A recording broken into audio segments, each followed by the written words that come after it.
I've done right, that's clear. Maybe I'll get better, maybe I'll be different next year. Woo! You guys don't know, that is White Buffalo from my personal favorite album of all time, Silver Grays and Evil Ways. And I suggest listening to it. Like I listened to it from beginning to end, and it's remarkable storytelling through music in a way that is it's been important to me for a long time. All right, listen, we have a big act to live up to in here tonight, fam. Last year, our predictions were on point. Holy smokes! I mean, we basically called almost all of it, including Trump's assassination attempt. We called Trump winning. We called the revelations and exposures. Man, we had quite the year. I turns out I was slightly exuberant with my Bitcoin prediction. I think I had it at 140, and we only touched 108. So what? Fair warning, I am not really a psychic. Although I did work out some like ridiculous stunt. If you want me to predict your future, just request a mic come up. And it's going to be participatory, fair warning, right? Because I know some of you I know, and I think I can accurately predict. But so I guess we can just start diving in a little bit. So we know that Trump administration is coming in, and next year is going to be something. Oh, I feel like Joe Buck. Like the team that gets the most points will probably win the game here. But in truth, I actually think, and this might surprise you guys because I tend to be very exuberant, and I definitely am. But I think in order for us to reap the full benefits, that the incoming year is going to be one of the most turbulent and difficult years to live through, which is I fully expect that there are going to be things that cause all of us to question deeply held beliefs, principles, things that we believed in. And I'll get into the reason that I think we're going to go through this, because I think if last year we labeled it the year of the whistleblower, that we expected this year would be the year of the whistleblower, right? I think the year incoming, my prediction is that this is going to be a transition year. And what I mean by that is that we're going to go through some things. We are going to have to go through some serious things in the upcoming year that are going to challenge like the way we think about all kinds of different stuff. And I'll get into specifics. Again, these won't be like wholly generic, but I believe that we're about to go from the end of this generation, the last 40 or 50 years, the laziness, the corruption, the selfishness that has plagued like the world. I believe that like we're coming out of that and we're moving into what I believe is going to be a renaissance period. But it's not going to happen until some things are like some things we have to take a hard look at and deal with some things in order for us to move from where we are coming out of into where we're going into. And I know that's like 50,000 foot. And like I said, I'm willing to get very specific on some of the predictions. I think that empires will be torn down and empires will be built. I predict that some of the people that we thought were heroes will be revealed to be villains. and some of the people that we believed to be villains will be revealed to be heroes. I believe that we are about to have all kinds of things just turned on its head. I believe that there will be a massive push, and we will see the seeds of a spiritual awakening and people turning to religion and spirituality in order to cope with some of what we learn. I believe that some of our allies and like what will be revealed that they were never really on our team to begin with. And so I expect there to be like geopolitical elements to a lot of this. And I'll dive into some of that as we go. And I guess the last 50,000 foot view, and then I'll kick it around to everybody and we'll bring some people up.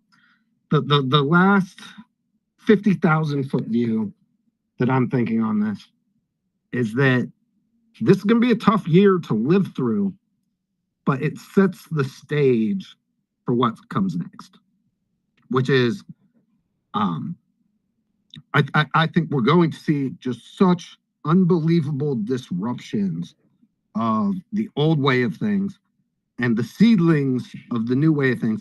And transitions like that generally are pretty bumpy. And so I think that we should be expecting fully to like get through this. And I think this is going to be a year where we have to look out for one another and show a great deal of compassion, not for the people who are revealed to have done great evil. Fuck those people. Hammer of justice time for those bastards.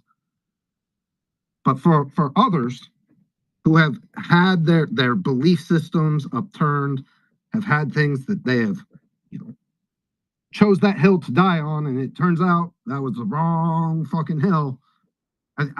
I feel like when we talk about conspiracy spaces, especially, there's that moment, right? And you guys have probably heard me talk about this. There's a moment of vulnerability when you first red pill, right? Where you don't know what to believe, you don't know who to believe, you don't know which way is up and what's real and what's not real. And it's a vulnerable position to be. It's wildly disorienting. And sometimes you just need somebody to be there for you to kind of like keep you from going off the deep end and diving down the worst rabbit holes on the internet. I think we're about to experience that in a big, big way. So for me, my prediction, transition year ahead, it's going to be bumpy, it's going to be difficult, but it's setting the stage for years of absolute renaissance and change. So welcome everybody. Please repost the space. Like I said, I want to do some personal predictions too as we go along. I am not a psychic. I do not have psychic powers, but I will make hilarious predictions about all kinds of stupid shit. So let's go. My man Kyle, good to have you, brother. What a day. Great to be here, Dustin. What a day as we close this year. Another one begins. Looking forward to your predictions. Personally, I'm an eternal optimist, and I believe we are transitioning deeply, powerfully into the golden age right now, into the age of Aquarius, and this is going to be a major year of that transition. And they say age changes aren't like a light switch being hit. It's more like, one dims up, one dims down. And it feels firmly like we are the Aquarian dimmage has hit the inflection point, and it's just going to be accelerating. And there's going to be challenges to this. But one of the great things that's going to happen, and it feels like, over this next little bit, especially with, the new incoming administration, as well as all this energy that's happening, is, as Bucky Fuller said, you can't fix a system by fighting it. To truly change something, build new models that make the existing ones obsolete. And it feels like, that is going to be a theme of the next 4 years, honestly, going forward, is a lot of these broken models and systems cannot continue. So we're in an age of much change over the next little bit. And personally, I'm very excited because I think a lot of these models have been just so broken, and they've been holding us under a dominatory fashion. But that all changes. But that's what I feel. But it's definitely going to be some ups, there's going to be some downs, and hopefully it can be smooth and hopefully in totality comfortable and inspiring. Wow. Without a doubt, I mean, in some ways, our personal journey is about to get so wild, so epic, so fun, right? But I also think transition. I heard a lot of transition there, Kyle. So I'm digging it. Thinker, great to have you. Great to see you. You were meeting you was one of the great blessings of this year. How you doing? Hey, Dustin. It's so good to always see you on space, and always partner with you and Jen on the space. And I agree with you on the transition. Hold on, let me make sure. Can you all hear my mother in the background? No. Can you hear her? Okay. No, because when I'm on Spaces, she's like, "Are you representing somebody? What are you doing?" But she's here with us. But I do think that 2025 is going to be a year of so much change, but good change. I think that the Trump administration knows that they have to get things done really quickly. So they have to lay a lot of the foundation. And I do think the foundation is going to create different moves in technologies, efficiencies. I think also when it comes to healthcare, I think there will be a shift in the right direction. Moving people from an unhealthy place to a healthy place. So I think Americans will be make America healthy again. I also think that when you think about spiritual war, I think that I think the church will be exposed. I think the real people who are, living the life that God wanted everybody to live, I think those people are going to be blessed and going to rise up. And the people that are the wolves in sheep's clothing will be exposed. I really do think that. And lastly, I do think that it will be a wealthy year in 2025. I think that people, and it'll be real wealth, not fake wealth that lasts, that kind of wealth. And I think that is going to be a year where we're turning the real wealth over to good people. Ooh, it's like Thinker. I know I'm in good shape when me and Thinker are on the same page. I actually have a whole section dedicated to religion and false prophets and the rise of a new caste of religious leaders, and I believe we're about to see a big return to spirituality in a way that also requires a flushing of some really bad actors who have led people astray. So we will dive into that as we go along. Woo, Trash, you were on point in last year's space, my brother. What you got for us this year? What 2025 looking like? We are heading into quite the time to be alive. I can tell you that. And it's going to get painful. It's going to get bumpy. It's going to get rough. You're going to have extinction burst level events from the deep state and the administrative state. And while all things start to die off, it's going to get crazy. It's going to get bumpy. You're going to, even the H-1B stuff, you guys are already seeing what that looks like when things collide and planners plan and they do their things that they do. You kind of see what that looks like. But I'm also here to tell you that if there's anyone listening on the transition team, I have been notified of some very naughty, bad behavior about some people that are working on the transition team. And just so we're clear, I've built an entire network of absolute internet autists that is actually going through your stuff right now. So I wish you well. And if you're listening, and if you are listening, I hope you hear this, because it's not going to turn out well for you, just so we're clear, number one. Number two, I know it's about to be a huge year. We can get into the predictions and all the things. I have a lot of things to say on that, Dustin, but I don't want to take too much on a monologue here. So what I'll say is this: Mark Elias has already completely scrubbed his Twitter account as of today. If you guys don't know why that's important, you will. No problem. Mark is in Mark's in panic mode. He's in running mode. Norm Eisen's in running mode. There are many people right now that we have been talking about the last 3 or 4 years that are running away right now, scrubbing and deleting. And there are people that were quote unquote on our quote unquote side that are also doing the same, that will be exposed as well. So when we thought 2024 was really going to be the year of the whistleblower and exposure, it was definitely the year of exposure. But it was also predictable what you talked about, Dustin, in the immediate about Trump winning, which I knew he was going to win very early. I just knew it. I believed it. And the last thing I'll say is this. What are you guys talking about here? It's Crypto Cholo now. What are you guys talking about here, huh? Okay, anyway. So what I'm saying is that moving forward, in the last thing I'll land with this is that the more I become wise, the more I learn, the smarter I get, the more it's obvious to me that God exists, and it will be a year of spiritual awakening for many people. So God is good. Love it. After exposure has to come consequences, right? Correct. And I this really was the year of exposure. People have had their secrets revealed, but in a lot of cases, they're the let's call it the hammer of justice, if you will, has not yet landed, and it is coming. And oh, is it going to be glorious? All right, Jen.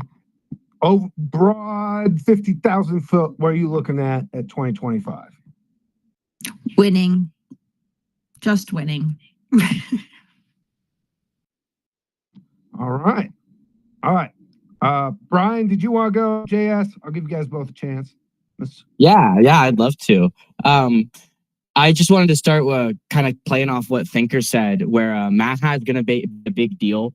And we're probably going to see a lot of economic prosperity come through Maha. You're going to see a lot of industries open up that were traditionally for the past 20, 40 years that have been unavailable to Americans.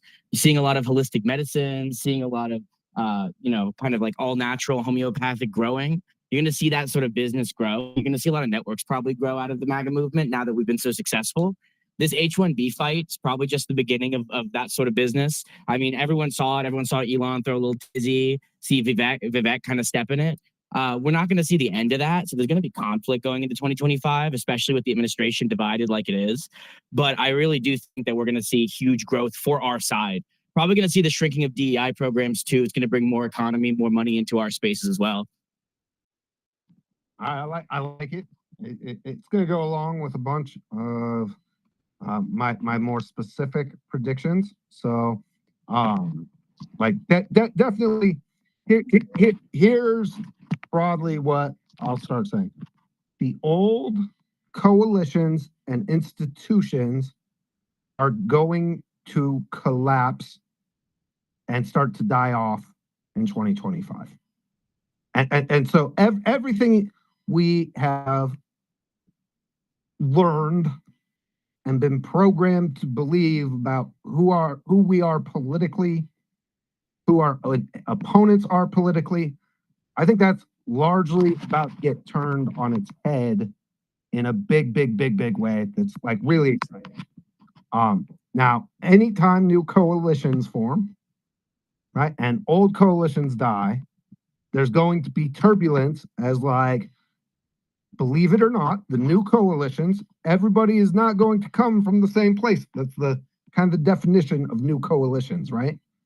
And I think some of the issues that we focus on are also going to be like different than what we're used to, and necessarily so. So, like one of my predictions specifically is that the discussion around universal basic income, UBI, will take a lot of the intellectual and social discussion time, dramatically increasing throughout the year.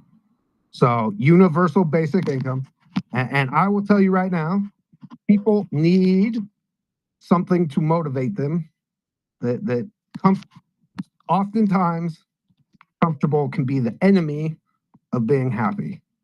And so, right, like that struggle is going to be real and coming, but UBI will be a discussion that becomes more and more prevalent throughout the year. That's one very detailed prediction.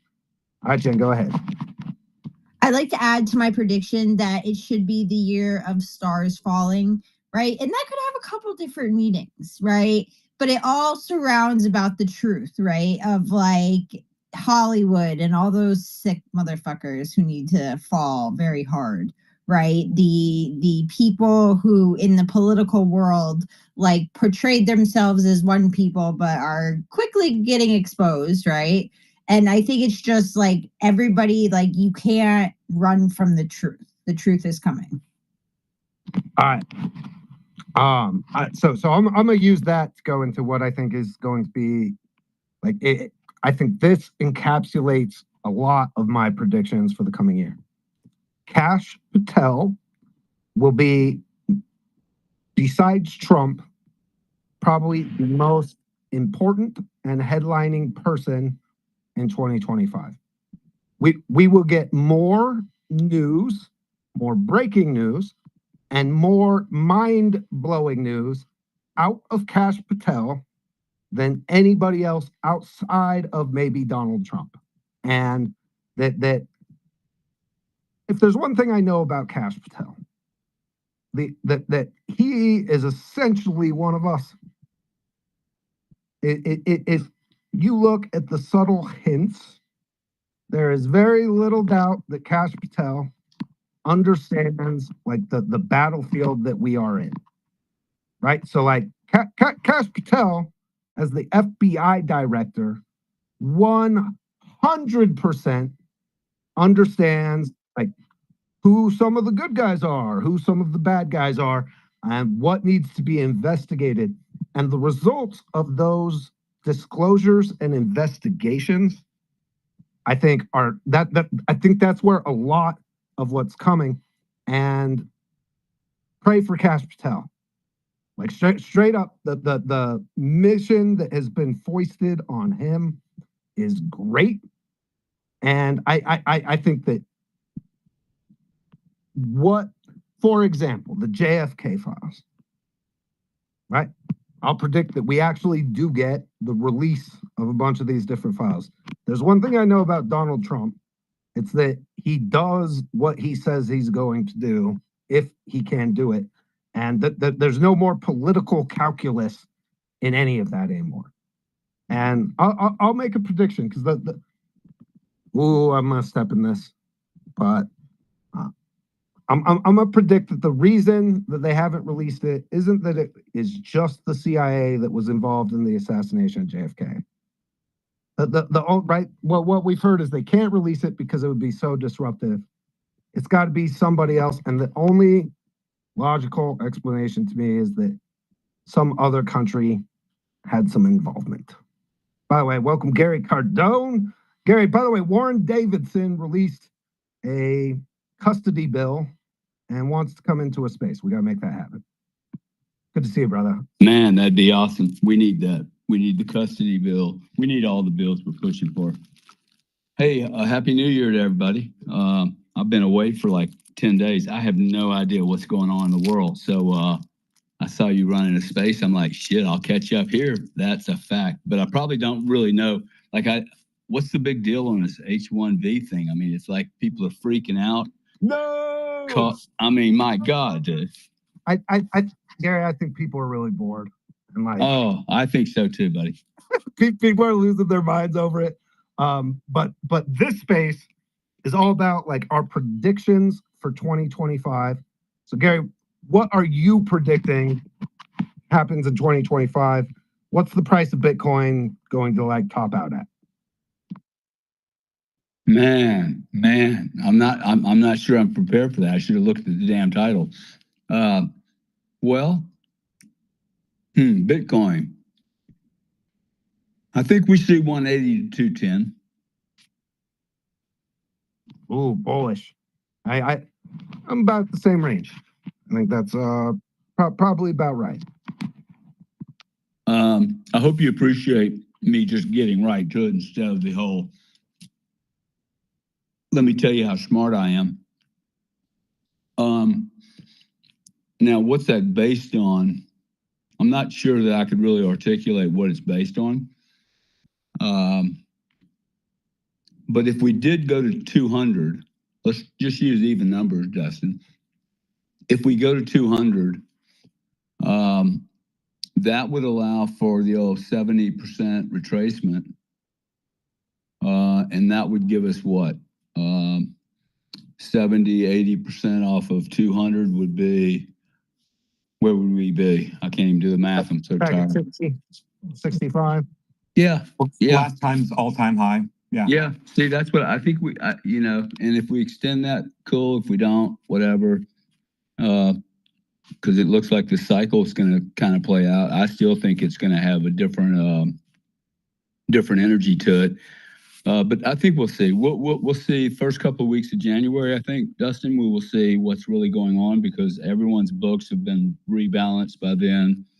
Any kind of tax strategies, FASB rule, tactics, any of that kind of stuff will be out of the way, and we'll see what's really going to happen. But, you know, now 2025 beyond Bitcoin, I think that's, wow, that would be a great set of topics. We could be here quite some time. Now, this all assumes, Dustin, that we actually have an inauguration. And I still say, and granted, I was wrong that we did have an election. In fact, I think I suggested that we weren't going to have an election.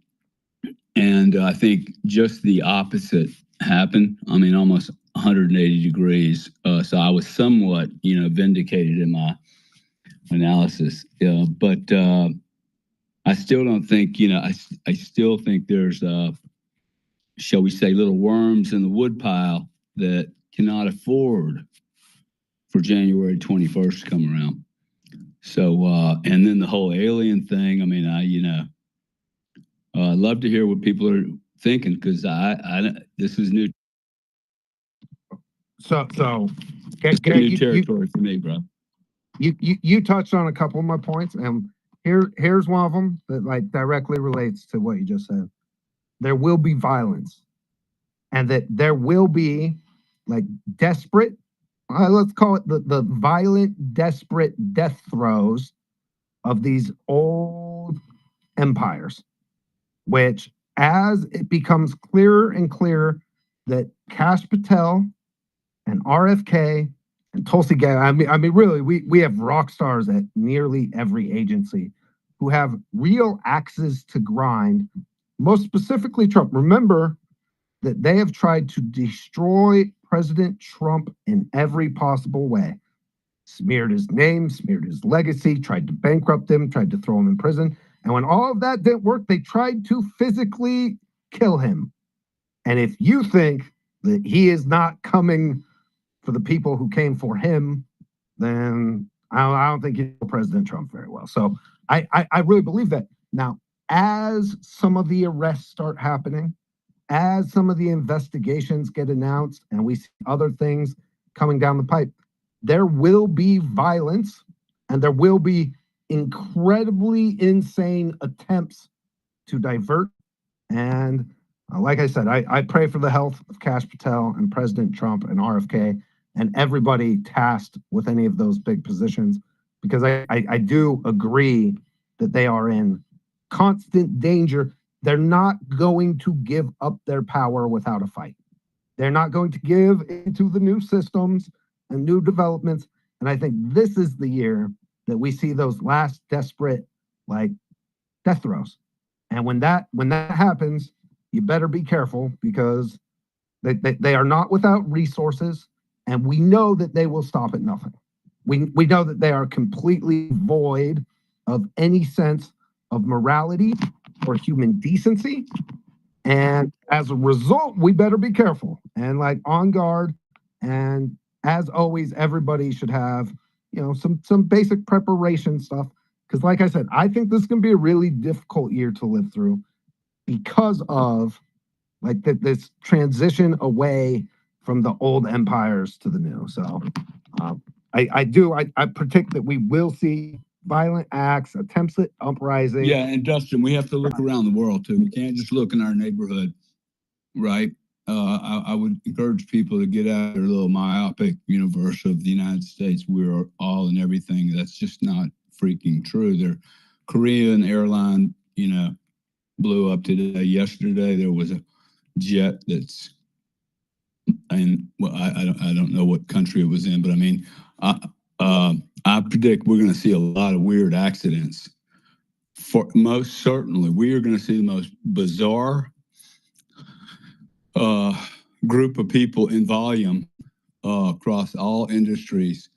Already, we're seeing it. I think. I don't think everything's going to fall in this bucket, but I wouldn't put the United Healthcare scene off to the side. I'd just start stacking all these up on a big kitchen table and figuring out, hey, which one of these are going into a pile where things are getting erased and cleaned up.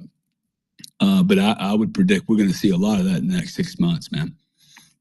Completely agree. I'm not so sure that the United Health CEO isn't like more and more covering of tracks. Like if you're worried that somebody you are working with in any of these large industries on some of the largest like big ticket things, you are carefully going through who could expose you, because and that's only going to get worse as the investigations and arrests start happening. And I agree with you, Gary. I think we'll see them eating their own in violent and right, like quote unquote. Totally, they're going to eat their own, dude. Like this is the way we will know who they are now, because they will absolutely be so crazy vindictive, and there'll be crazy stories. But you just said something that actually I'd never thought of before. Not possible that the United Healthcare CEO didn't know COVID was a complete scam, right? Had to, right? He's an insider. CEO of United Healthcare. Like, come on, man. I just put that together. Like, wow. So, yeah, I would most certainly put that one on the table. Yeah, no, and I've heard one of the theories somebody threw at me. I can't remember who, but I thought it was relevant on that one specifically. So maybe he hired the guy to do it himself, right? Like personally, so that his family could collect the life insurance, right? That I've long said that we should expect. Dude, that's the first thing I thought when I heard that story. That is so weird, bro. I was like, man, that looks like a guy wanting to get killed. Yeah, I mean, there's a lot that just doesn't add up as far as like the placement of where he was and the whole thing, and him not responding when the gun jet. It's hard to say from like the grainy video, but I've long said this prediction that I've given before, so it's not new to this space. But first will come the resignation weeks. So as these investigations and arrests start happening, people will first try to like resign their way out of it, and it won't work. And then probably 3 or 4 weeks later, when they realize there's no escape, there'll be like we will see lots of high-level executives at a bunch of these different places commit suicide, rather than have to look at the consequences of their actions like straight away. Totally agree, man. All right, let's get some of these hands. Man, we're covering some ground. Kash Patel will be again. That's going to be one of the like 5 biggest names in 2025. Like right there with Elon and right there with Trump. Like Kash Patel is going to be a big deal in 2025. And that leads to a lot of, well, why is the FBI director going to be so important? Well, because I think on elections, I think on censorship, I think on money laundering, I think we're Ukraine. I could go on and on and on. What I believe is going to happen about Ukraine and what we're going to learn about the money laundering and corruption, how that all went down. I can tell you this: Garrett Ziegler, Marco Polo, and Kash Patel. know exactly what can be known on those particular fields. It's going to be quite the time to be alive. What do you think, Trash? Yes, I think that that's definitely something that I'm looking forward to, and I know for some personal reasons that Cash is definitely one of us, as you mentioned earlier. I would like to point out that I believe Pam Bondi was the play the entire time for AG, and I think people are sleeping on that one. And I think people really need to be paying attention to what Pam Bondi is going to do at DOJ. And then I also would like to point out Pete Hegseth at DOD. So, as you know, a lot of things that we chased down was not only just the law. I got a cycle. I can't hear anything. Okay, I'll be back. Sorry about that. So then just do that. So one of the biggest centers of the censorship machine was the Department of Defense. Department of Defense is funding Graphica, which is an NGO cut out of the Pentagon. And a lot of the dark money went into Graphica, and it funded a lot of the psychological influence operations that are going on the American people. You guys remember the disarm stuff, all those things that we went over. But Pete Hegseth, I firmly believe, is also going to be a big part of this. If you guys remember, the Pentagon fails every audit that ever happens, and I don't even know the real audits. Like, I don't even know if that number is even real when they come out and say that they failed an audit. Like, it's all stupid, fake, and dumb. But Pete Hegseth, I think, is going to be great there. But my eyes are on Pam Bondi, because I know Kash Patel is going to go in there and just like carve up everything as director of the FBI. We know this. He will be confirmed. He's got one of the nation's top security clearances. So, like, it's literally going to be everything in like PR spin world and like fake narrative world. But like Kash Patel is not only qualified, he's not only has a top security clearance when he was, working under Devin Nunes, which is how he exposed the Russiagate hoax. But he will be confirmed, right, to the FBI director. And I think that he's going to go, all out, and I'm going to be paying attention to him. But Pam Bondi, I think there was a play that was made that intentionally put Matt Gaetz as that pick prior to Pam Bondi to create a bunch of noise, to drain the media and social capital of attacks on the pick for Attorney General, because they couldn't justifiably do the same thing against Pam Bondi after they tried to do it with Matt Gaetz. And they knew that report was coming out, which is all BS. We know all the things about that. I don't need to get into that. I don't need to litigate that, but we know that's all BS. If Biden's DOJ, Merrick Garland's DOJ refused to prosecute, we know it's BS, because they would have found anything they possibly could, as weaponized as the DOJ has been. I think the play the entire time was Matt was going to retire, step away from it. And I think that they used that to suck up all the political capital for the rest of the nominations for how hard they went after Matt Gaetz, so they couldn't justifiably do it again. And I think this is what actually they did. And I think that Pam Bondi, if you guys don't know how based Pam Bondi is, you will come to find out. And what she does in the DOJ is going to be, we're talking about January 6th pipe bomb story stuff. We're talking about January 6th stuff. We're talking about moms at school boards. We're talking about Catholics. We're talking about pro-lifers. All of this stuff is going to come out because Pam Bondi, I firmly believe, will get behind exposing this and cleaning out the Department of Justice. And I think the real exposure, although some will come from the FBI and the fun stuff. I say fun. There's nothing fun about JFK being shot. There's nothing fun about what happened, with the FBI. I'm saying that all of like the stuff that people like investigated as a hobby, the fun stuff, that's one thing. And I think that Kash will do well to clean up the 7th floor. And I think that, reforming it and making it a respectable national law enforcement agency will be great. But I think the DOJ line and the DOD line is actually where I'm really excited, Dustin. And I got to tell you, I'm happy about both these picks. So help me define your prediction for 2025, right? Yeah. Sure. Let's say when Bill Gates is arrested, or Anthony Fauci, or Fannie Willis, which I will predict that Fannie Willis ends up in handcuffs herself. Yes. Yes. In 2025. When that press conference happens, who is more of a focus, Kash Patel or Pam Bondi? Pam Bondi, as Attorney General, 1,000%. So because this is going to have, because it has the reaching implications are not just Fulton County. It's the meetings that happened at the White House between Fannie Willis and Joe Biden's administration. And that only comes from one place. That comes from the Attorney General. Wow, bullish. I've known Pam Bondi. She used to speak at my Florida Tea Party rallies like 15 years ago.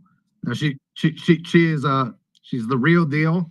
Yep. And I think they're going to be a fantastic team. I'm gonna disagree. I think Kash Patel on those press conferences when these high profile arrest comes, I think he ends up stealing the show. I've never seen Kash as a person that wanted to be in front of the microphone. I've seen him on podcasts, sure. But my personal limited, very limited, but interactions and some interactions I've known through other people, it's always been very passive, very quiet. And that brings up my point, Dustin. That's what I wanted to say. Was Kash Patel was never a Trump loyalist in 2015, 2016. He was a federal attorney. And Devin Nunes had him look into the Russiagate hoax.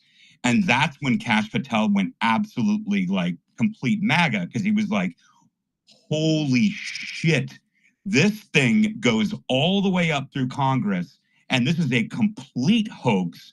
This is going through our intelligence communities in our intelligence services.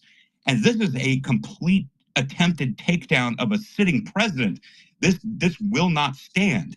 He was not like a MAGA guy at that time. I'm sure he was probably conservative, given his family roots and what he did as a federal prosecutor. But he wasn't like a base like Trump supporter like some of us that have been here for 9 years.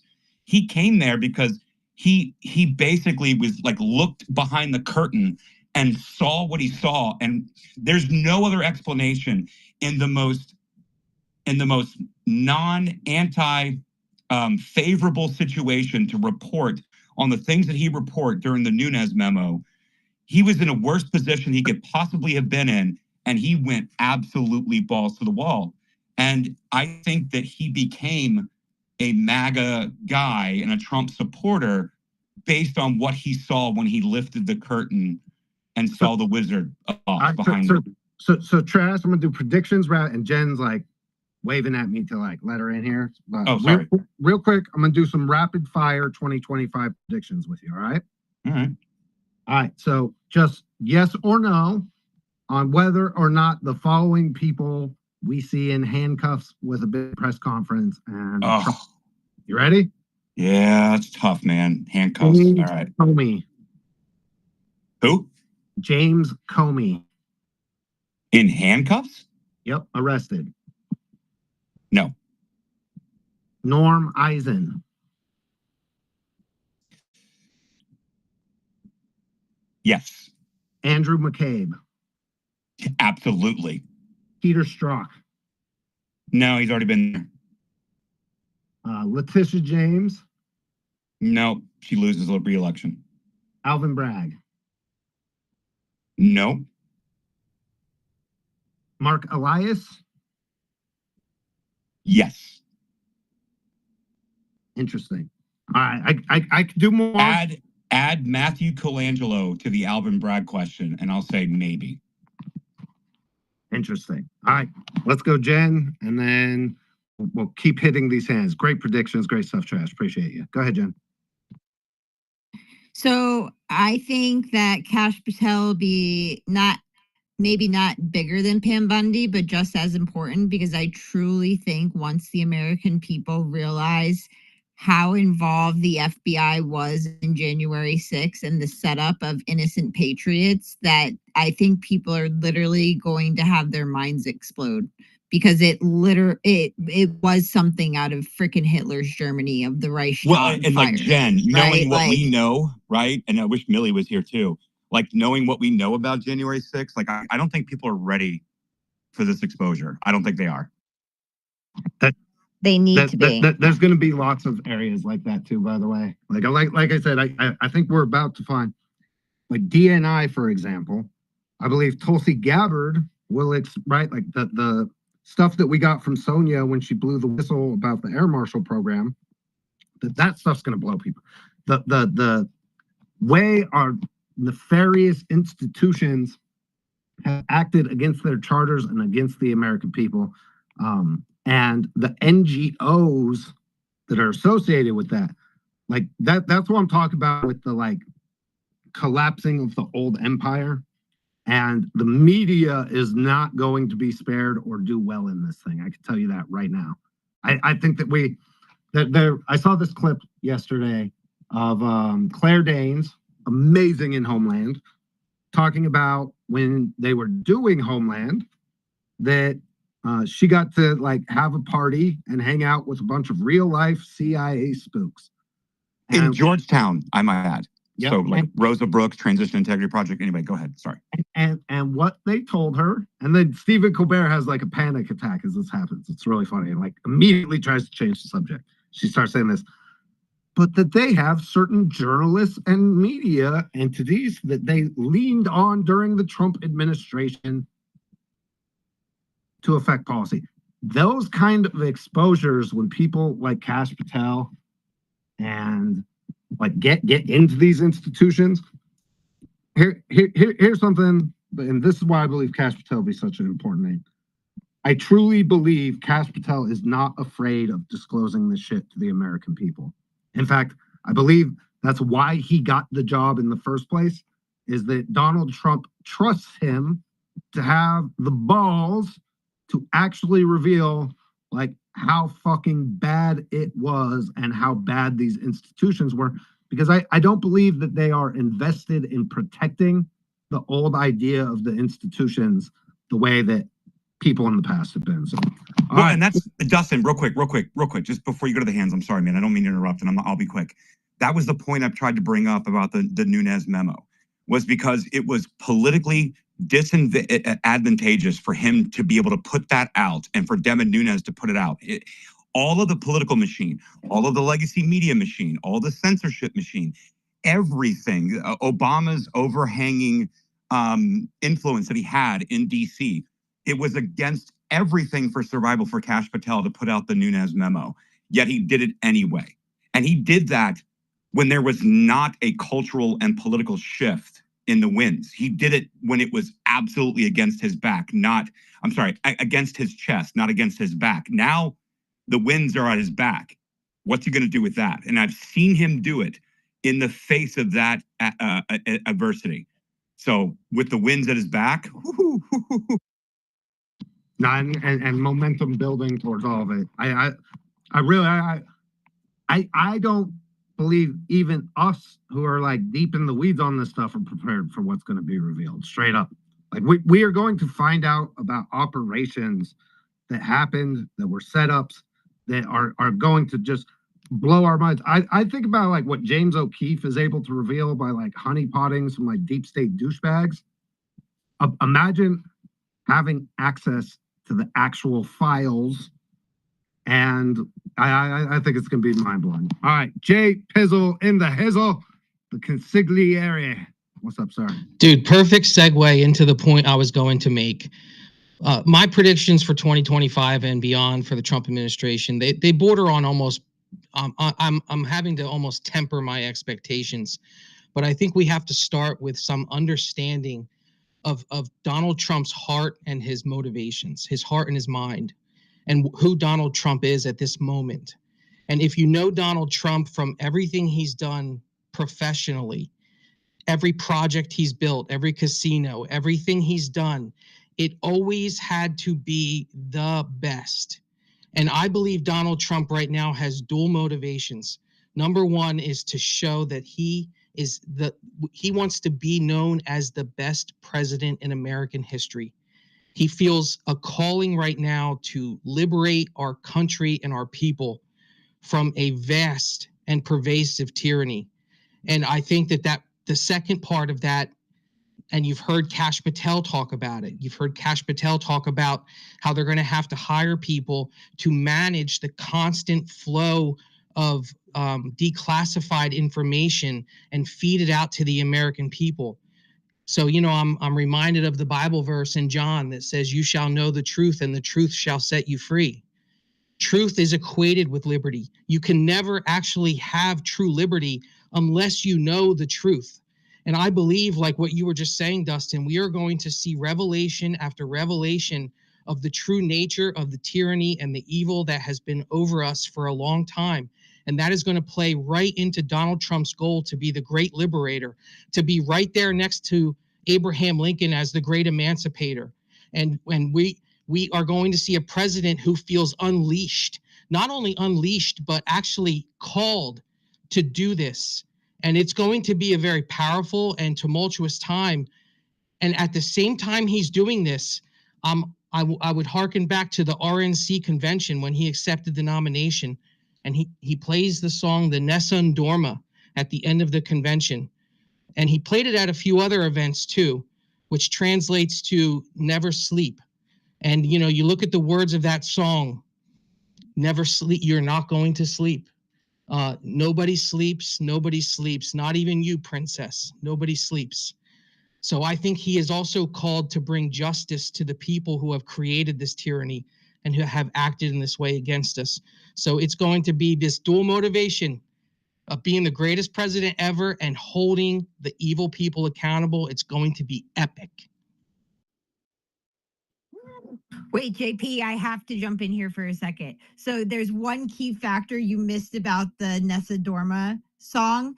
That song is played at the last 2 minutes of the movie Sum of All Fears, which is when the deep state fakes a nuclear bomb attack at like Giant Stadium in New Jersey. And then they spend the movie chasing the deep state. And at the end, they get the deep state. And that song is playing when they're going around picking off the deep state one by one with like car explosions, car accidents. And that song is playing in the background.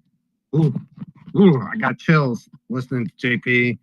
All right. And again, the other thing that I will, and I think Gary laid this out beautifully, like do expect that they are not going quietly and peacefully. A lot of the people who are about to face this stuff. And I'll give another example that's more like an immediate prediction, which is RFK will have by far the most difficult confirmation process. That big food and big pharma combined are going to spend billions. Everything is on the line for them with RFK at FDA or at HHS. And I expect of all the people that Trump has picked for his cabinet, RFK will face by far the most atrocious and vicious and vitriolic attacks of any of the people who have to go through the Senate confirmation process. All right, let's go to deep. Dustin, I totally agree, dude. Like all these people will be targets. And we're gonna have to support them. All this little bullshit, like overreacting. I was disgusted last 24 hours hearing how many people would flip on not one, not two, but three leaders that you were really proud of just 3 weeks ago. You spineless fucks. I love these guys, man. They just show that their colors, guys. We need to remember who breaks down very fast, because we are not over, okay? We might have got elected, but we are not in the office. We have 1,500 days to do anything. And really, it's about 740 days. It's going to be a shitstorm. You know, I would love to take a part of this, Dustin, at some point and discuss, hey, what do I need to do to prepare in case this thing, because you guys named 6 people that you thought were going to go to prison that are high-ranking officials. Like, that has never happened in history, okay? This is not going to end. It's not going to be a pretty event, I don't think. It's not, most certainly not going to be the election results. And sorry, Dustin. And when I see people flipping like I did in the last 24 hours, I mean, fairly big names, just bashing. And I'm like, did you guys even read what they were saying? Do you care to have a debate about anything? Or are you just going to anyway, it's a lot of knee jerk, but maybe Dustin, that's a lot of pin up energy. I sure hope we do have a lot of pin up energy because I think we're going to need it, buddy. Well, I agree. I think a lot of what we've seen the last couple days is also going to be like a theme, especially around the quote unquote influencer class. So there are people who will see new coalitions forming as a threat to their positions of influence and power. And here's what I mean by that, which is if there are brand new coalitions and now you have the tech and venture capitalists and crypto people, which are largely my people, and like they're united. They're probably not going to be on the same page as some of the old like power players in the coalition. And their presence is going to be a threat. I'll give an example. The pro-life and pro-abortion people are right. Like they have for 40 fucking years dominated the political landscape because like by making that a consistent and regular issue that the ball almost never moves on because it's so sharply and evenly divided. You will watch, and they're always the worst at this, by the way. You will watch them attack viciously the new elements that are added to the coalitions, right? Because they're watching and they're worried about maintaining their personal status as an influencer or a power player than they are about even whatever issue it is that they claim to champion. And right, Eric Erickson is probably the best example of this. I've seen it over and over and over again. Mark Cuban, man, look at him. He's just grasping to remain relevant, right? Very wealthy guy, but he just these guys, man, don't underestimate the ego. It's the exposure, though. These people are going to be exposed, man, of high crimes. I agree completely. And like I said, I think we'll find out that a lot of people were caught up in funding this. And like the branches and tentacles of this like evil demonic beast that has waged war against the American people and like free expression, free ideas, and free speech. I think it's going to shock us. And like I said, some of the people we think and thought of as heroes are going to be revealed as villains, and some of the people that we thought were villains will be revealed as heroes who, right, like we're fighting from the inside on some stuff. And right, like by the way, an obvious example to me will be Jim Jordan, which is right. Everybody thinks Jim Jordan is like Captain America, and he fights so hard for us, but he is literally all hat and no cattle, as my friends in Texas say. And on every key issue against big tech, the weaponization committee, he has done more to run cover than he has ever done to actually do anything for exposure. And he's as much of a swamp creature as anybody else, in my opinion. No, I'll actually back you up real quick before you go to the hands. And Jen, I see you there, so I don't want to speak over you. I'll be quick. No, that's exactly what he did. So, like, while we were in the vein of going after censorship and going after, what big tech was doing, these social media platforms, they were forced by the U.S. government to do this censorship, and they wanted to be able to operate in this country. Therefore, they had to capitulate to demands from Rob Flaherty, digital communications director of the Biden administration White House, and they had to do it. Meanwhile, staffing their entire company at executive and officer level with ex-CIA, NSA, and swamp creatures from the Atlantic Council and Aspen Institute. Like, give me a break, Jim. Like, he did nothing to advance the cause of fighting censorship, but rather divert attention and responsibility from them. Absolutely. And I think part of the exposure is the revealing of people who very publicly we've rallied behind in the past, who will turn out were working against us and part of these operations the whole time away. That's scary. All right, I called on Deep before Jen, so I'm gonna let Deep go, and then we'll kick it back to Jen, and then Lucas, and then Greg, and then Lucas. Hey guys, what's going on? I hope everyone's having a wonderful Saturday evening, and just enjoying the conversation and the good ebbs and flows, the good vibes that are coming with it. I know that we're kind of going down the legal avenue, of this whole conversation, and I think that Donald Trump's a pretty smart man. I don't think that he got to the level of success that he did with any complacency. I don't think that Elon Musk is dumb by any stretch of the imagination. That's why he has the companies that he has and the app that we kind of enjoy today as X, right, formerly Twitter. And fresh ideas are amazing, and of course same goes with Vivek, so I think this is going to be great, and look forward to working with you guys some more over the next 4 years.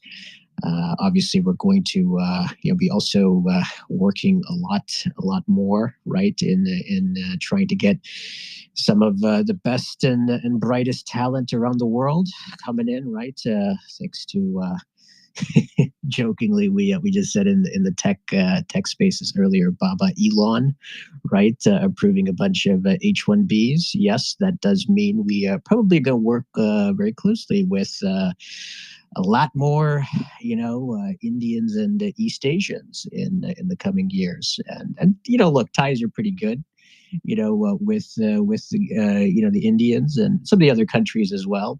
All right, Chief, I'm going to stop you because I'm not going to let you bait everybody into another H-1B space because I think no, we're not. But I think. Yeah, we heard your Baba Elon Deep comment. Keep that in the tech space, bro. But yes, I think it's going to be great working with Baba Elon. I think it's going to be a lot of fun. But other than that, I hope everyone is enjoying themselves, having a wonderful time, and it's still a couple days, right, till New Year's Eve. I think. Give me a prediction for 2025. Bold prediction. A bold prediction. I think the most important thing, at least in my eyes, is ending the wars, and I think that we're going to have smart enough people in the White House to end the Ukraine war, at least pause it. If we don't get a permanent resolution, at least get a ceasefire going. I think that would be a wonderful achievement, and we don't have to drain the endless amounts of money that we're doing every single week to continue. And I think Biden, I just sent another 1.5 billion, either yesterday or today. So that is in my opinion, one of the most important things I think that will get resolved in the upcoming new year. And then the other thing is scientifically, I do think we're going to see more achievements with SpaceX as well. Not just because we're going to get quite a bit of amazing engineering talent to boost kind of what we already have, but at the same time, right, getting to Mars, and well, not getting there like in terms of humans, but in the next 4 years, but at least crafting a vision for space policy. I think that would be a great first step. So those are the two things that I personally am most excited about, interested in. Other than that, I guess if you guys haven't already gotten used to it, right? I mean, maybe I guess go get some butter chicken and naan or something like that, with some tandoori tikka masala and so on and so forth. Listen, Deep. Okay, all right. Have your fun. Thank you. I was very. Listen, I love the end of the Russia prediction. Like I'll go further, that we will find out that this was overwhelmingly a fake and gay war designed for money laundering purposes. So like love that prediction. I also can appreciate the very strong and subtle dry trolling that we just witnessed from Deep. Do not take the bait. I will not let this devolve into another goddamn H1. Like, there's a reason I haven't been in those spaces. It's because I find them uninteresting. All right, go ahead, Jen. I would like to also add to this that I think that the vaccine companies are going to lose their protections and people are going to be able to sue the vaccine companies. Oh, and also, I just saw the good people of Greenland. They are having rolling blackouts and it's negative 27 degrees. And I think the good people of Greenland should be made great again and they should become part of America and Donald Trump should purchase Greenland. Oh, so honestly, very interesting. Trump is very aggressively talking about XSpace. Oh, when it's my turn, Dustin, I can only hear you. Just let Go me ahead, know. Greg. Sorry. Go ahead. Just jump in. Go ahead. Greg, go. He can't hear you Greg, now. can you hear Dustin? He can't hear you Greg? now. Sorry. I don't know what it is with this X. I tried to reconnect. Okay, go ahead. All right. If you can hear me, Greg, give us your predictions for 2025. I don't think you can hear me. Hey, Greg, can you hear Dustin? Yeah, we're asking for your 2025 prediction, Greg. Oh, thank you. All right, guys. First of all, happy holidays to everybody. New Year's almost coming. Donald Trump is going to be sworn in January, so we know that. I wanted to do tech predictions. I'm a tech person. First prediction I'm pretty sure of, because they say the best way to predict the future is to invent it. So I work on open source social networks. I believe that you'll see the rise of more open source as people get fed up with, social networks controlled by a few people. Let's just say that. Okay. I'm here for the Fediverse, Greg. I'm here for the Fediverse. Like, let's go. Yes, yes. But we need better stuff than Mastodon. There's also Matrix. There's now Nostr and others. But I'm not even going to shill my own thing. Let's just say I'm working on a thing, and it's going to launch November 5th. So remember the 5th of November. But I will say the other thing is I hope it's okay if I mention something not as positive. But I'll just say, I'll keep it real, okay? AI and automation. I feel like a lot of times the populist left and the populist right are waking up to automation taking their jobs or making one person as good as like 100 people.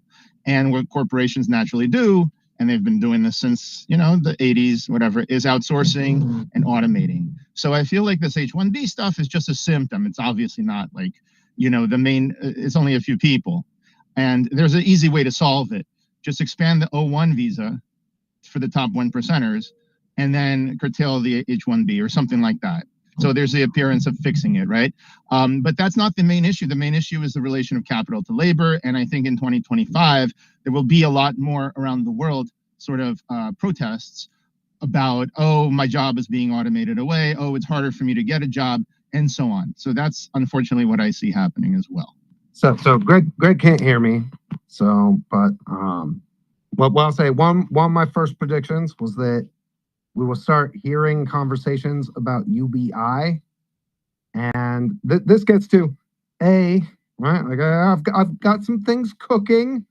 The boys over at AI16Z and Eliza, that is very exciting, and the world fairs that Donald Trump is talking about doing. Like I just want to point out the world fairs traditionally are about introducing new technologies to people. Right? When I think about what those technologies might be and what my role in revealing some of those technologies might be, I think AI is going to be a big part of that, especially open source. And I've long said that AI is such a powerful tool that the Terminator scenario is a psyop to allow us to accept the idea that only some very, special and important people should be able to have access to this thing. It's not, we need to treat it like we treat guns in the Second Amendment. It is such a powerful tool that the biggest threat that comes from it is that it's monopolized in the hands of a few who are then able to use it to gain advantage over everybody else in society. And so I've always encouraged people to think about AI. I think it's that powerful of a tool that we need to treat it and regulate it the same way that we regulated firearms in the Second Amendment, and protect everybody's access to it to prevent its monopolization. So I think that from a tech perspective, there is no doubt in my mind at all, from what I've seen the last few months, that we're about to go through a wild transition that is going to upset the way that markets work, the way that creativity works. One of the top AI guys that I had a conversation with in the last week, top, literally at the highest level, explained it to me like this, and I thought it was really relevant. The coders are about to become creatives, and the creatives are about to become coders. And when you really chew on that, and you think about how different we're going to utilize our skills based on the tools that we have available, it's a very, very interesting change that's about to happen. And for a lot of people, it's going to be right, like I said, I think this is the year that we go through and we start seeing this stuff, and it's really tough, and people are angry, and people lash out, and they don't know how to deal with it, because everything's being flipped up on its head. The old coalitions are gone, and we're going to see the people who are desperately trying to hold on to that, and ultimately that's a losing battle. That there is no stopping what's coming, and right, the old ways are being replaced, and there's nothing they're going to be able to do about it, but they're going to try, and we're going to hear lots of whining about the end of the world and a bunch of other shit, and ultimately progress will be progress. All right, Lucas, get in here, brother. Great to see you. Good to see you. Good to see everyone. I have to take a dig at H1B, Dustin. I'm sorry, but I've got to. Nope, you're not. No. Don't kick me down. There's going to be. Nope. Okay, fine. I won't. Just nope, we are not devolving into, dude. I'm so that argument's just so dumb and boring. AI is going to replace all you fucking idiots anyway. Y'all fell for that hook, line, and sinker. No, you stop it too. Okay. Moving along. We won't go there. I can't believe you haven't mentioned settlement window. I think settlement window is going to be the new ESG tagline. I think we're going to see T0. People are businesses are going to be moving their stocks over. There's going to be a buffet of options: 15-minute settlement, 4-hour settlement, et cetera, et cetera. And so I think we're going to see that finally occur. I think we're going to hear, it's going to be Patrick Byrne's year of I told you so. You mentioned a lot of political people. I don't know. Patrick Byrne, I think we're going to hear more about him. I think also moving away, well, before I move away from politics, because you mentioned UBI, I think we're going to see blue states especially who are desperate for funding, as maybe federal funding closes down, maybe not, maybe it continues to go, but I think they're going to be talking about UBI. I think we're going to hear them start to toss around ideas around estate tax. So, which is probably going to set some people off in here, but I think that is inevitable. And we'll see in blue states first and later in red states, Texas, Colorado. Maybe we hear whispers of a Chinese Nicaraguan canal. There's a lot of focus lately on Panama. I've wondered if that would restart. So it's kind of been latent in my peripheral view. I also think that we might see some Graham Hancock inspired discoveries on underwater continental shelves, and probably here in the Americas, and probably something under the ice in the Arctic, like a city. So those, I had notes. Okay, that's it. Oh, so I haven't even dug into like my conspiracy ones because I have some good ones, as you might imagine. Graham Hancock, is research, like actual research study on DMT and the shared experience, like hallucinatory experiences. I believe that's due out this year, which like I'm excited to see. But I do think that we're I think if there's one place that we're going to be disappointed, it's us UFOers forever. There's one place that disclosure is not going to wet our beak in 2025. My prediction is that it will be in the elements and realms of the paranormal, the supernatural, and the unknown. I think largely they continue to keep that shit largely hidden from us even in 2025. All right. By the way, I see you guys in the request. We've got a lot of requests. So after people speak, I'll probably knock you guys down and cycle people. Just re-requests, right? I'll bring you back up to give everybody a chance. Listen, we are predicting 2025. We've had some great ones. It's been focused largely on like the transition into the new incoming administration. I think that's going to be obviously like very, very, very interesting. But there's lots. Like I've got all kinds of wild ass predictions too. I want to know who you think's gonna win the Super Bowl. I bet you it's not the Raiders. Sadly, it hurts. That's deep. It's tough to be a Raiders fan. All right, I'm gonna kick it back to Jen because you know my wife gets priority. And welcome Heather and everybody else. Lots of great people in here. I'm gonna cycle it around. Let's go a little more rapid fire with the predictions to accommodate like all the people who want to come up. Go ahead, Jen. I think John Fetterman is going to become a Republican. And honestly, I think we should open him. I think we should welcome him with open arms. We'll have a float in the parade. Dude, shout out. Man, the unknown man of the year is whoever switched like the Fetterman bought out with the Republican Fetterman. Like that dude is super hilarious and super based. God bless you, sir, wherever you are. All right. Kyle, go ahead.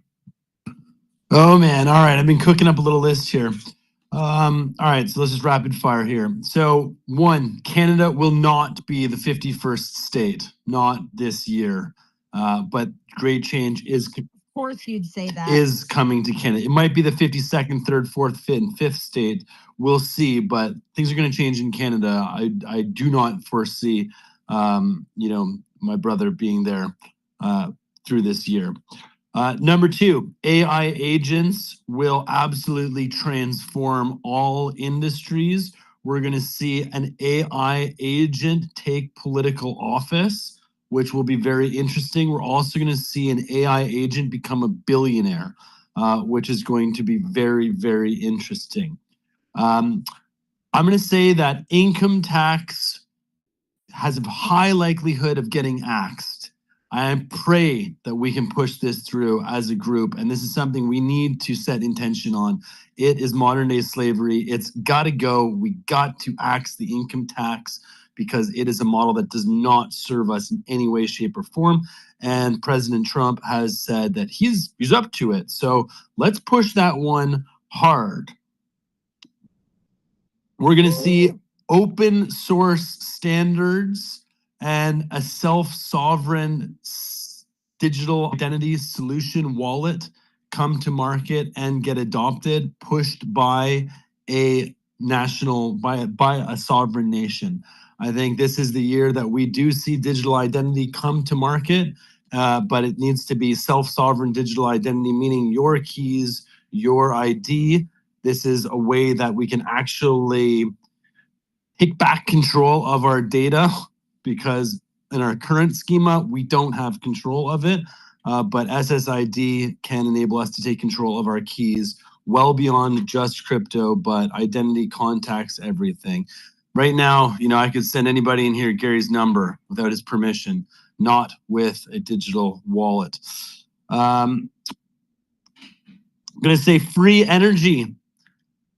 I don't know if it's, I can't make the full prediction. We'll just see others, but I think, it's going to be, we're going to see implementations of it, whether or not everybody sees it or not. I think it's coming. It might not be this one. It might be this term or in this decade, but free energy is coming, which is a sieve changer as well. This next one's pretty fun. Doge is going to hit $1 this year, and it's also going to go below 1 cent. So, and it's all going to be great. So that one's a little bit of a riddle, but we'll get that. And then, and the last point is like the Super Bowl show will be satanic. I don't think that's going to change. So those are my predictions right now. Dude, excellent list. And Thinker, I sent you the co-host back. I'm going to cancel it, bring you up, or I can't because I don't have a spot on stage. We'll try this again. We'll get Thinker back up here. But AI agent will become a billionaire undoubtedly. In fact, I think we're steamrolling towards that already with some of the agents that we have already access to, and I think that's going to be interesting. I think you're a little ahead of an AI agent being elected to political office. I think that's probably 3 or 4 years out, but also like a really fascinating thing to think about because it's coming. There might be a human avatar representing the AI agent. Yeah, and Kyle, I think this is your spot on. It's interesting. You wouldn't expect me to be pro sovereign nation, virtual sovereign nation, set up with a code of rules, ethics, bylaws, whatever you want to call it, and we join that society. Now, see, to me, that scenario could leapfrog the normal code for adoption. And I think this is where we see massive advance, and it'll be subject to some island or country that sees the benefit, or maybe we actually get it in, into some type of law that if a collective body of us come together and want to live by a certain set of rules and have no impact on the rest of the world, right? And maybe then you could even have that discussion, but I could see that happening. And there's it's almost like the passport play, right? Third passport, which is what we're seeing in some of these countries. But once you have that going, I don't know why I couldn't live in a sovereign, except for the trap, because my mother was in Lake Charles and she had me, that made me a U.S. citizen. I'm therefore trapped on a whole planet for the rest of my life, in a world that's very transient, fractured, very digitized. Hopefully we're going to move faster. I most certainly could see that small El Salvador projects, right? Well, and I think we could see something like El Salvador. Now, what I was meaning by self-sovereign digital identity is meaning we're going to have a wallet that enables us to hold our keys for our identity, for our money, for our data, for our genome, for our health records. And this is actually something that I feel like there's an opportunity at the top, like, for, even potentially Bobby and underneath HHS, like just the boondoggle that is health data. Like it's time for that system to get upgraded. Like, man, we saw 23andMe get hacked when they lost something like, a proportion of the global world's DNA repository got hacked and your genome gets thrown out there. Like, oh my God, there's so much data that's just all over the place. And I feel my prediction here is that we're going to see some kind of, I'm praying that it might even come from the government, but the key is that it's not run by the government and owned by the government. It's that the government gets on board with an open standards wallet that enables you to be in control of your data, your money, everything. So you can hold Bitcoin, you can hold Doge, you can hold your data, you can hold your genome, you can hold your health records. So when you go to a doctor and you get a lab done by a lab, that lab gives you the results and it gets attached to your wallet, and you go see a doctor and they can get it right from you. They don't need to get it faxed from that lab. And what that happens is once we have this this wholesale upgrade of the data layer within health, oh man, we can really return to healthcare system as opposed to this fake sick care system that is a for-profit mess-a-roo. So I want to expand. It's funny, Gary, because I went down this rabbit hole the other night, I was thinking about it, and because you can tell from my predictions that I'm expecting a lot of change around just about everything, including the way we look at government and representation. And think about how antiquated an idea it is that the best way for us to be represented is based on our geography, right? And so the where I could see a big disruption, and something that I encourage people to think about, is we could all individually pick who best represents us, and those two, right? And vote. Right? I feel much better represented.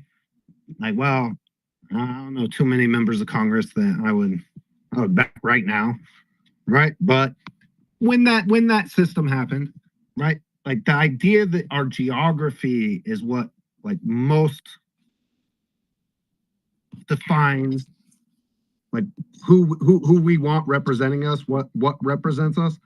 I think that's very antiquated. And what we'll see, and what Gary talked about as whole nation states, I think a representative republic will be better defined, that we'll be able to pick wherever they are who we want making decisions on our behalf. And I think that's going to lead to a very new and interesting system.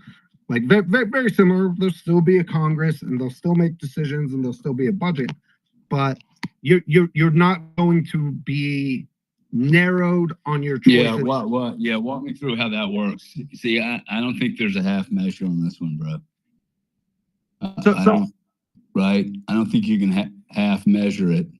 You just need game theory to continue for, our motto should be transparency, transparency, transparency.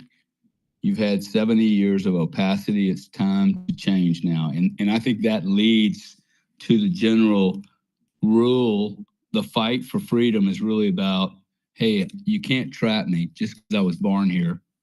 If you get draconian with your taxes, why do I have to stay here and pay them without a penalty, especially if we're asking for nothing?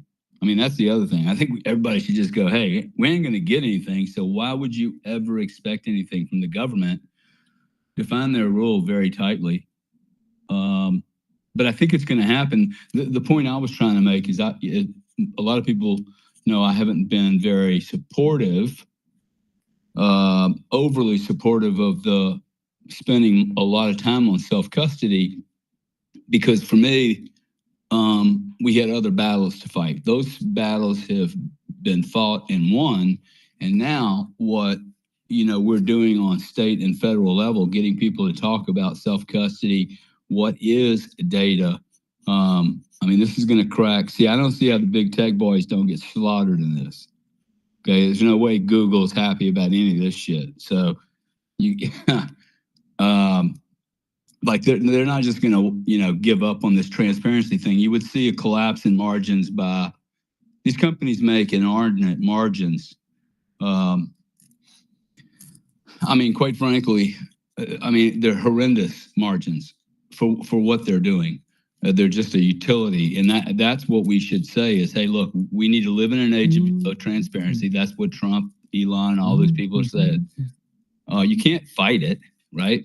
And then, Kyle, I think, because I would join a state tomorrow, a virtual state, because I do think that AI will run the government and it will remove all those roles. Like, why would you need any of these people? You can't say it's going to replace all General Motors workers and it ain't going to replace a fucking congressman.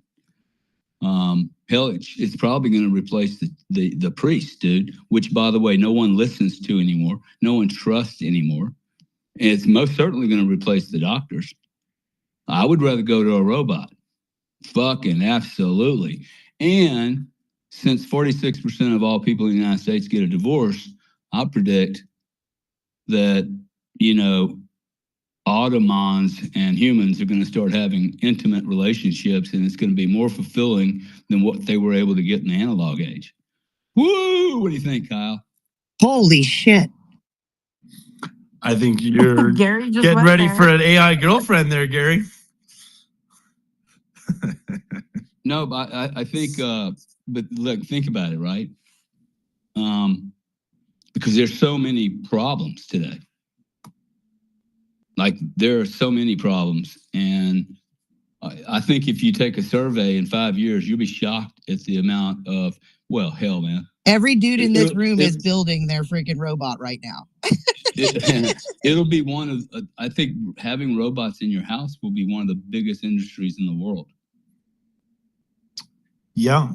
No, I agree. And I think a lot of the mundane things are going to, could be replaced.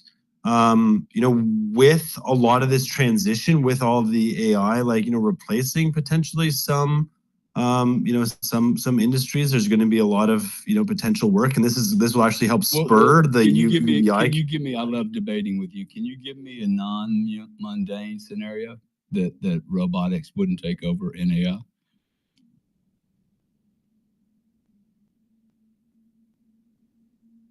Well, I mean, at scale, to think that we'll have AI gardeners, for example, would that be a mundane thing?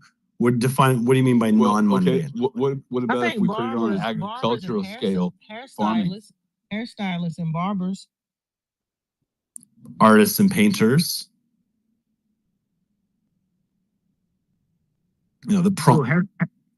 Hairstylist is a very interesting one, Thinker. I didn't think about that, but that makes sense. We certain level that there is an artistic level. Well, my cruise ship had a robot bartender. It was pretty cool.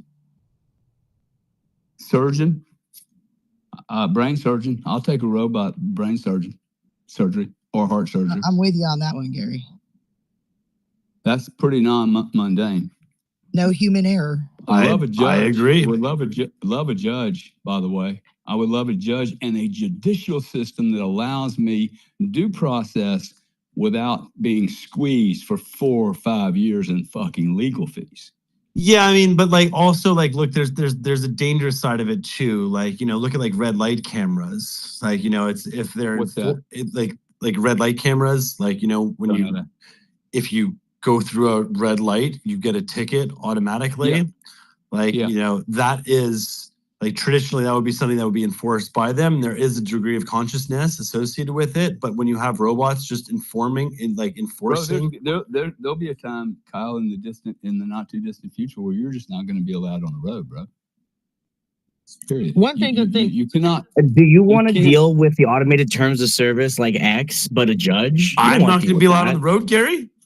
Well, look, there is a point where I'm surprised you guys fight this, okay? It's all the young guys. Look, there is a point when we digitize so rapidly, the shift occurs so massively, you can't allow Gary Cardone on the road, smoking a cigarette, talking on Spaces, doing 100 miles an hour, and all the robots are abiding by the rules. I become the liability in the system. We're moving, guys, into a full-on digital age. Yeah, I don't think that's a 2025, but I do see that, that being a general trajectory. But I also see there likely be resistant pockets, and this is in the larger arc of the Brave New World, which Huxley kind of envisioned. There will also remain pockets of the savages, if you will, that that choose not to embrace technology in such a in such a way. So I think that also is one of my long tail predictions. That Huxley basically foreshadowed. So this gets into part of the previous discussion, right? Which is Gary's talking about like he joining a virtual society, right? Like being able to pick and choose. I think we're going to see some divisions there too, around right. And this is a little longer term, but we'll see the seedlings of this start in 2025, which is like I don't want to live in a fully automated society. And I think that the places that over allow it will get overly comfortable, which will make them weak and lazy and like be overwhelmingly destructive. And I think one of the big decisions that people will have to make about what their life is going to look like, what they want from the rules that they join to govern them, is how much automation is allowed. And I think it'll go all the way from Amish to like full blown like fucking automated everything. And there'll be lots of like different levels in between that. And right, like I personally, I'm probably leaning towards like a modern Mennonite. You know what I'm saying? Like I definitely want to be able to trade shit coins and like not have to do dishes and stuff. But I don't know if I want to live in a society where people are marrying robots. I don't think it's productive. They can take.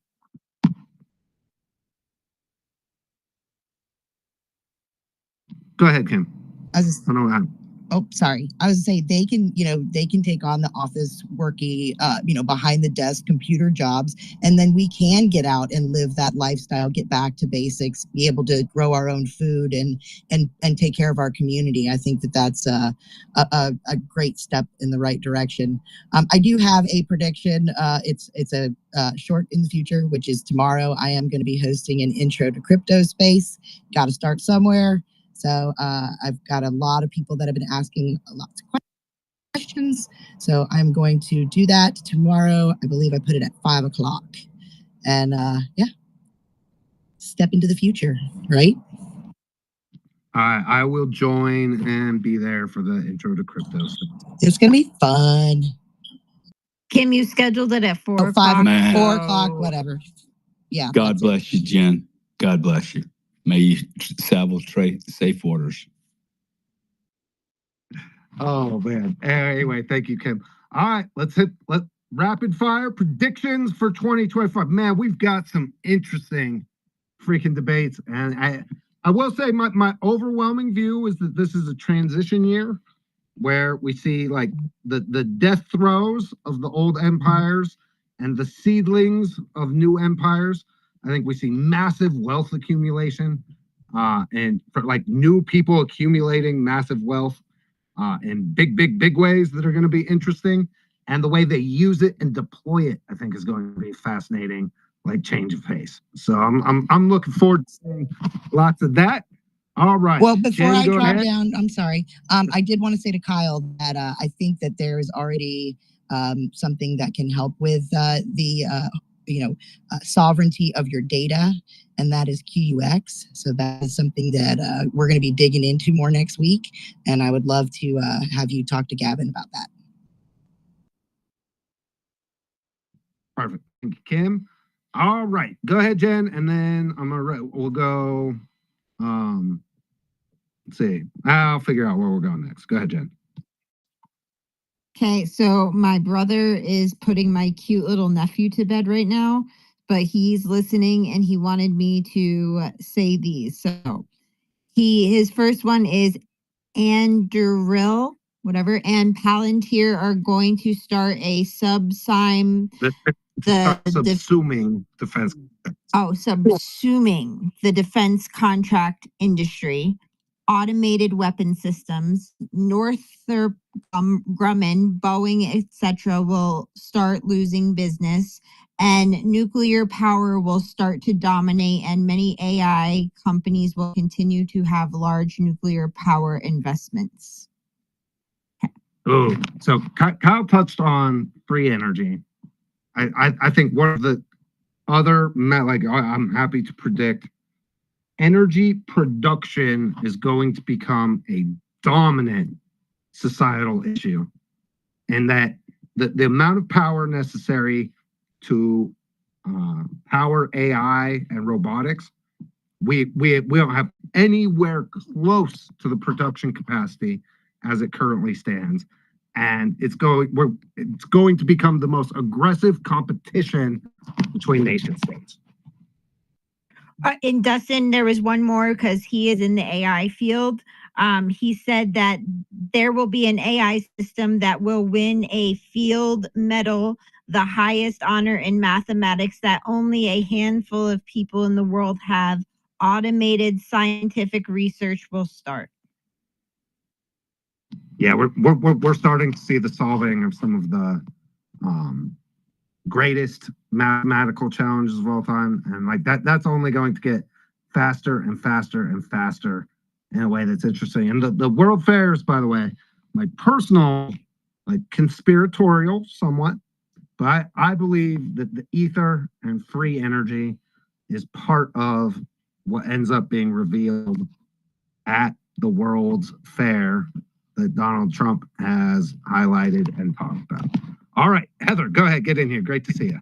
Woohoo! Good to see you too. I think the last time I saw you was at the Bitcoin conference rooftop bar with Tucker and all of them. So speaking of Tucker, I think one of my predictions going into 2025 is that the media landscape is going to drastically change. I think we're going to see a lot of the legacy media just crumbling and dying entirely, and the birth of like new networks and organizations that will really shape America for generations to come, because that's been one of the strangleholds on American culture, was really just the propaganda through the media. So I'd love to get the message to Trump and his administration to repeal the Smith Modernization Act. So I hope to see that repealed, which allowed the government to essentially propagandize its own citizens, something that Obama pushed through. I'm also predicting that Ross Ulbricht will be free, along with many J6ers. I'd like to see pardons for people like Edward Snowden. I mean, just to like kind of stick it to the man a little bit there. I don't know what you guys think about that, but I'm curious to see if we see a lot more pardons that we're not expecting. Like, now that he doesn't have to worry about running for re-election and he's in there and means business, I think we could see a lot more names coming out. And then my last prediction is that Matt Gaetz will be a special prosecutor and go after some really bad people.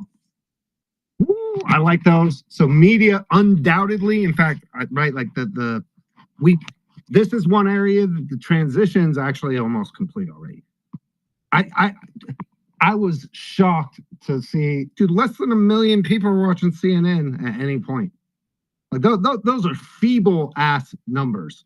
Like they have no power. It's already gone. Like, and now it's just who's going to step up and rise. And I predict that we will see people from our spaces, people from our community collectively rise up and fill a bunch of these roles in ways that are really awesome. And right, the next big anchors and news people will come from right here, and we will all be able to say, like, I remember like when they learned to be such an amazing communicator by like cutting their chops in spaces. Amen. I think it's gonna be Amen. awesome. Oh, I got one more that I think is going to happen. I think in addition to like, sort of the resurrection of decent media, I think we're going to see Hollywood crumble too. I think we're going to see a lot of the, the Epstein people, the Diddy people, all those people are going to go down. And when that happens, it's going to generate like a rebirth of the old Hollywood that produced like amazing American feature films and, television series and shows, and kind of get back to the roots, because there's been that sort of like elitist, creepy Hollywood pervert stranglehold on the entertainment industry. And because they occupied the government, everyone was too afraid to come forward. And I think once we see that crumble, it's just going to be such a blessing for media, for entertainment, and it's just going to feel like old school America again. Oh, so I love that. And I'm lucky because people show me all the coolest shit, like all the newest tech stuff. I end up like getting like word on and like demos of. And what I can tell you is, it is your ability to create a script, to post-production, to build something creatively has never been easier than it is right now. And I think that's going to lead to like what you said, Heather. The old studio way of doing things where this small cabal of people control, like Satanists, pedos, control all of the entertainment that we're fed to. I think it's hugely decentralized. And here's the other thing about AI and like the broader discussion we've had a little bit about like what happens when everybody's jobs are automated. Well, people are going to need shit to do. And I think what people are going to do, and this is why I believe we're coming into a Renaissance period, people are going to turn to the arts. They're going to turn to spirituality, and they're going to turn into like how we organize ourselves as communities. And so we're going to see incredible work, not just the Dawn Colossus, which, by the way, if you are planning to come to the January 18th Patriot Award luncheon at the inauguration, you must fill out the form, because there's only 250 total available seats. And if I'm not revealing all of the insane people that we have already in attendance, but over the course of this week, you'll start seeing them in our spaces and other stuff. And the haters are going to be left coping and seething because it's amazing. But if you're going to be at the inauguration and you want to come to the Patriot Awards luncheon on January 18th, you have to fill out the form, because I only have 250 seats and 100 of them are for VIPs and their guests. So, you know, I'll have a lot of space. I got to keep a close eye on who gets in and who doesn't. Anyway, it's up on the Jumbotron. Whew, the Dawn Colossus. But no, I love it. I think we're about to see artistic expression. And I think we're going to watch new movie creators, new stars rise up. Again, wherever there's a vacuum, somebody's got to step up and fill it in a way that's going to be really cool. And there's never been a better time to be a creative than the time we're coming into. And it's going to be epic. Well, to that point, Josh, my brother, just messaged me and he said that there's going to be an AI feature film that's all done by one person and just AI. Without a doubt. And that I'll go further. That's the 2025 thing. Actually, you know what? I'll go bold prediction with that. The largest grossing film of 2025 will be an AI production. So some insane creative genius is going to cook up like a full-blown movie in production. It's going to be the highest grossing film of 2025. That's a bold. It might take a couple years, but I'll stand by that one for my 2025. Let's go. All right, just Patrick, did you want to go? Or you want me to wait? Come to you in a minute. Yeah, I'll go. I'll go. Yeah. Yeah. Okay, I got two, but you're gonna have to wait until I finish the first one before I go to the second one. My first one is AI innovation in medical sciences and cancer research. And my second one is going to top Jennifer's of Fetterman red pilling. I'm going with Cenk Uygur to see if he won't red pill, because he seems like he's awfully close. All right, that's AI in medical is going to be so the medical revolution. So you guys have heard me talk about the world fairs, and like I'm going to be on that tour. I'm going to be traveling the country with the statue. And what's interesting, and I'm working with AI16Z and some of the other AI companies about like how we introduce people to certain things that like are already here in ways that are crazy. Another big part of that, and Kyle knows about this, but I call it the Patriot Maha AI circus, as far as like when we're like cruising around doing all this stuff. Because in the absence of having to do a bunch of shit that we quote unquote call work, people are going to have the time and ability to focus on their health. And so I think we're about to have all kinds of crazy health breakthroughs. And to Gary's point, AI's ability to process unbelievably large data sets is going to lead to medical breakthroughs on cancer, on heart, on things like Alzheimer's. Wholly and totally convinced that we're about to see just massive breakthroughs in the field of medicine across the board, especially if we get RFK through and the evil powers that be who benefit from keeping us sick are no longer able to suppress new medical breakthroughs and ideas the way that it's been happening for 100 years in this country. So I think that the stage is set for that in a huge way. Love those ones. It's set. Fuck Cenk Uygur. Fat fuck. Like, right? Listen, I'm willing to make peace with just about anybody, except the people who, wanted me hung for organizing a peaceful event on January 6th. Right? That there are certain levels of bastardry that, like, I'm not willing to overlook. And I think Cenk Uygur's probably to me, it's so. Gary brought up Mark Cuban earlier. Like, he's just desperate to stay relevant and just realized that, like, all of the positive energy and momentum is on not his side. And now it's like, oh, I'm totally with you guys now too. All right. Nah, man, like that, there are certain limits. And for me, Fat Cenk's probably in that category, not gonna lie. I'll just never forget on the Cenk Uygur thing. I'll never forget being at the RNC convention, and it was less than a week after the first attempted assassination of Trump, and he was on with Pierce Morgan right after Congressman Corey Mills went on, who I guess has like a background as a sniper and military and special ops and all this stuff. And he was talking about how, nothing added up at Butler, and that, as part of a proper investigation, they should look within to see if it could potentially be an inside job. And then right after he got off, Cenk came on and was like ripping him, basically saying that him and other, MAGA extremists are they're endangering Joe Biden by suggesting it could have been inside. And he went on this tear with like a complete disregard for Trump's life.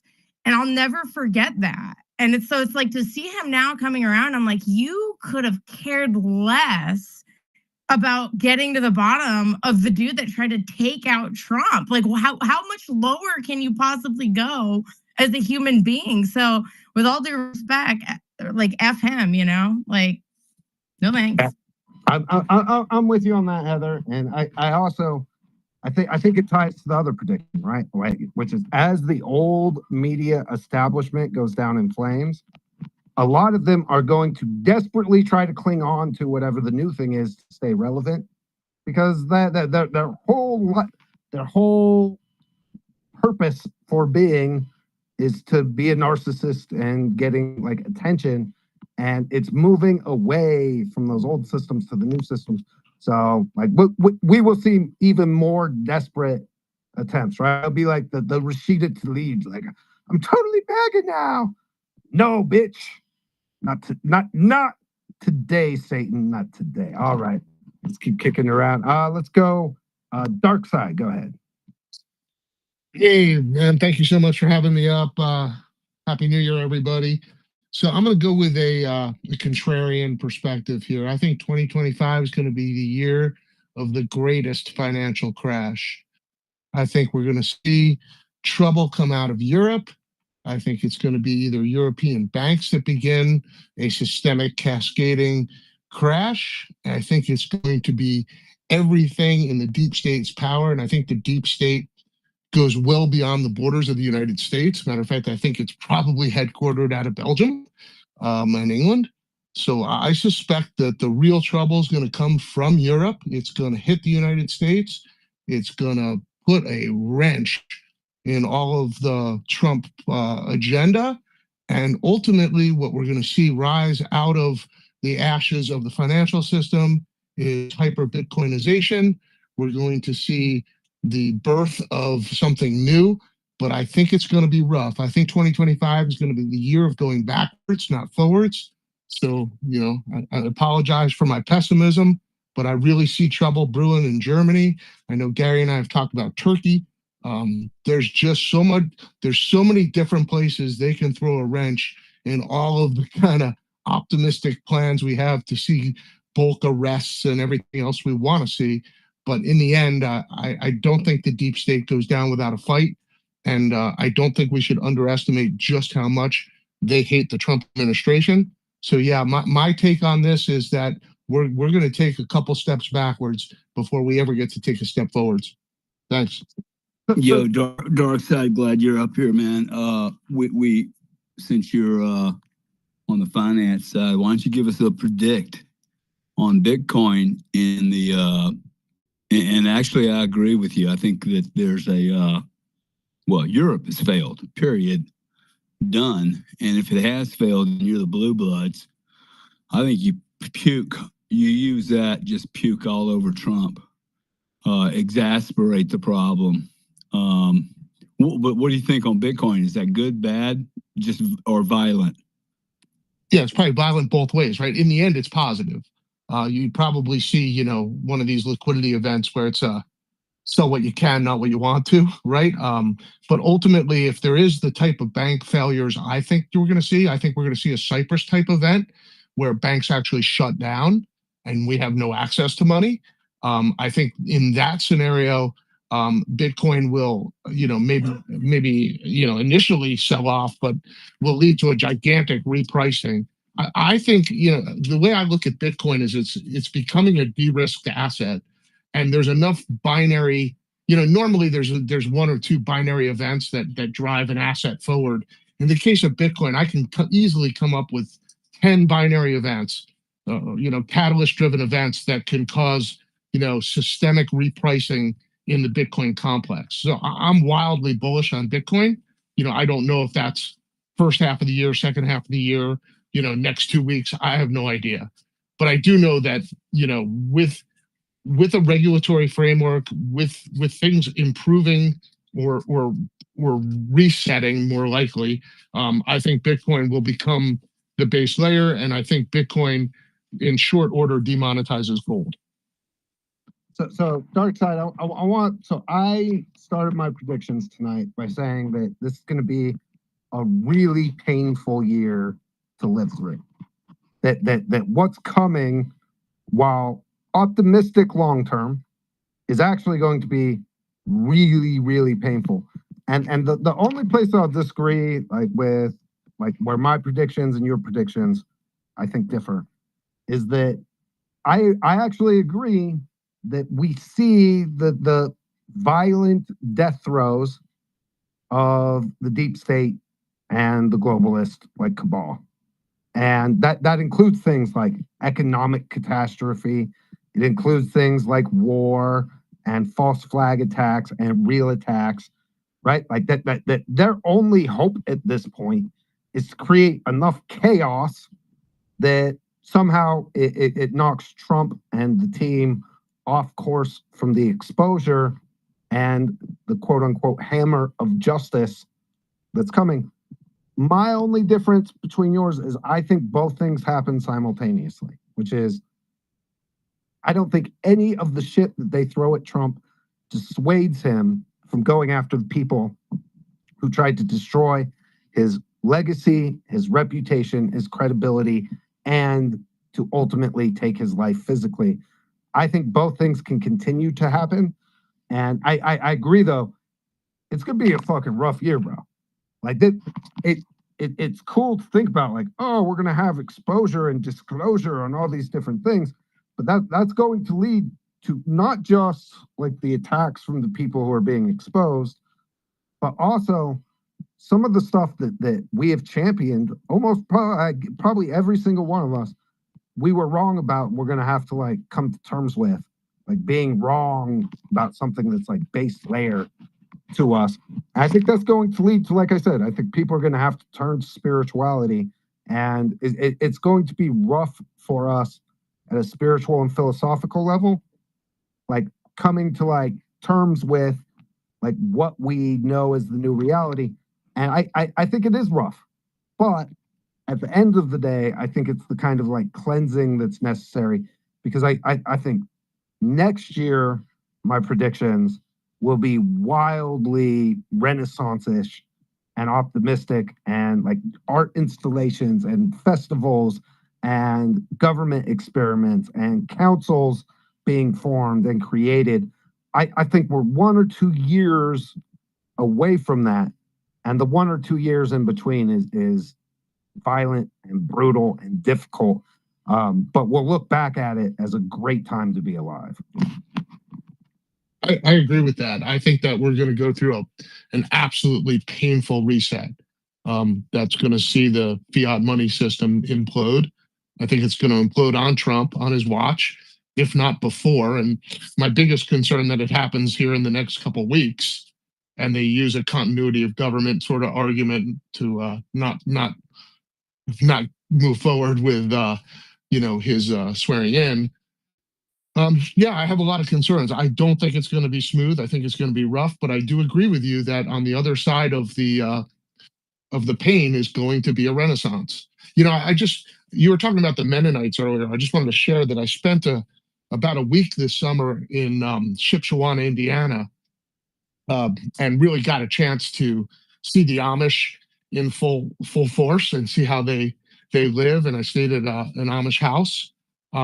It's really spectacular. I encourage, if anybody has a chance to get there and check that out. It's eye-opening. It's refreshing. It's so amazing to see these kids so happy without the devices, and to see the sense of community and welcoming. So I just encourage everybody to check that out. It's Shipshewana, Indiana. Love it, man. And like I said, I think we all have different levels, but comfort can be the enemy of happiness. And right, like kind of goes to like my prediction for the year, that it's going to be really like difficult and hard, like living this year, but that we will remember it as historic times where we overcame. And that's kind of right. Oh, it's always tougher to live through it than it is to look back at the great accomplishments, and that this is like where the seedlings are starting to sprout.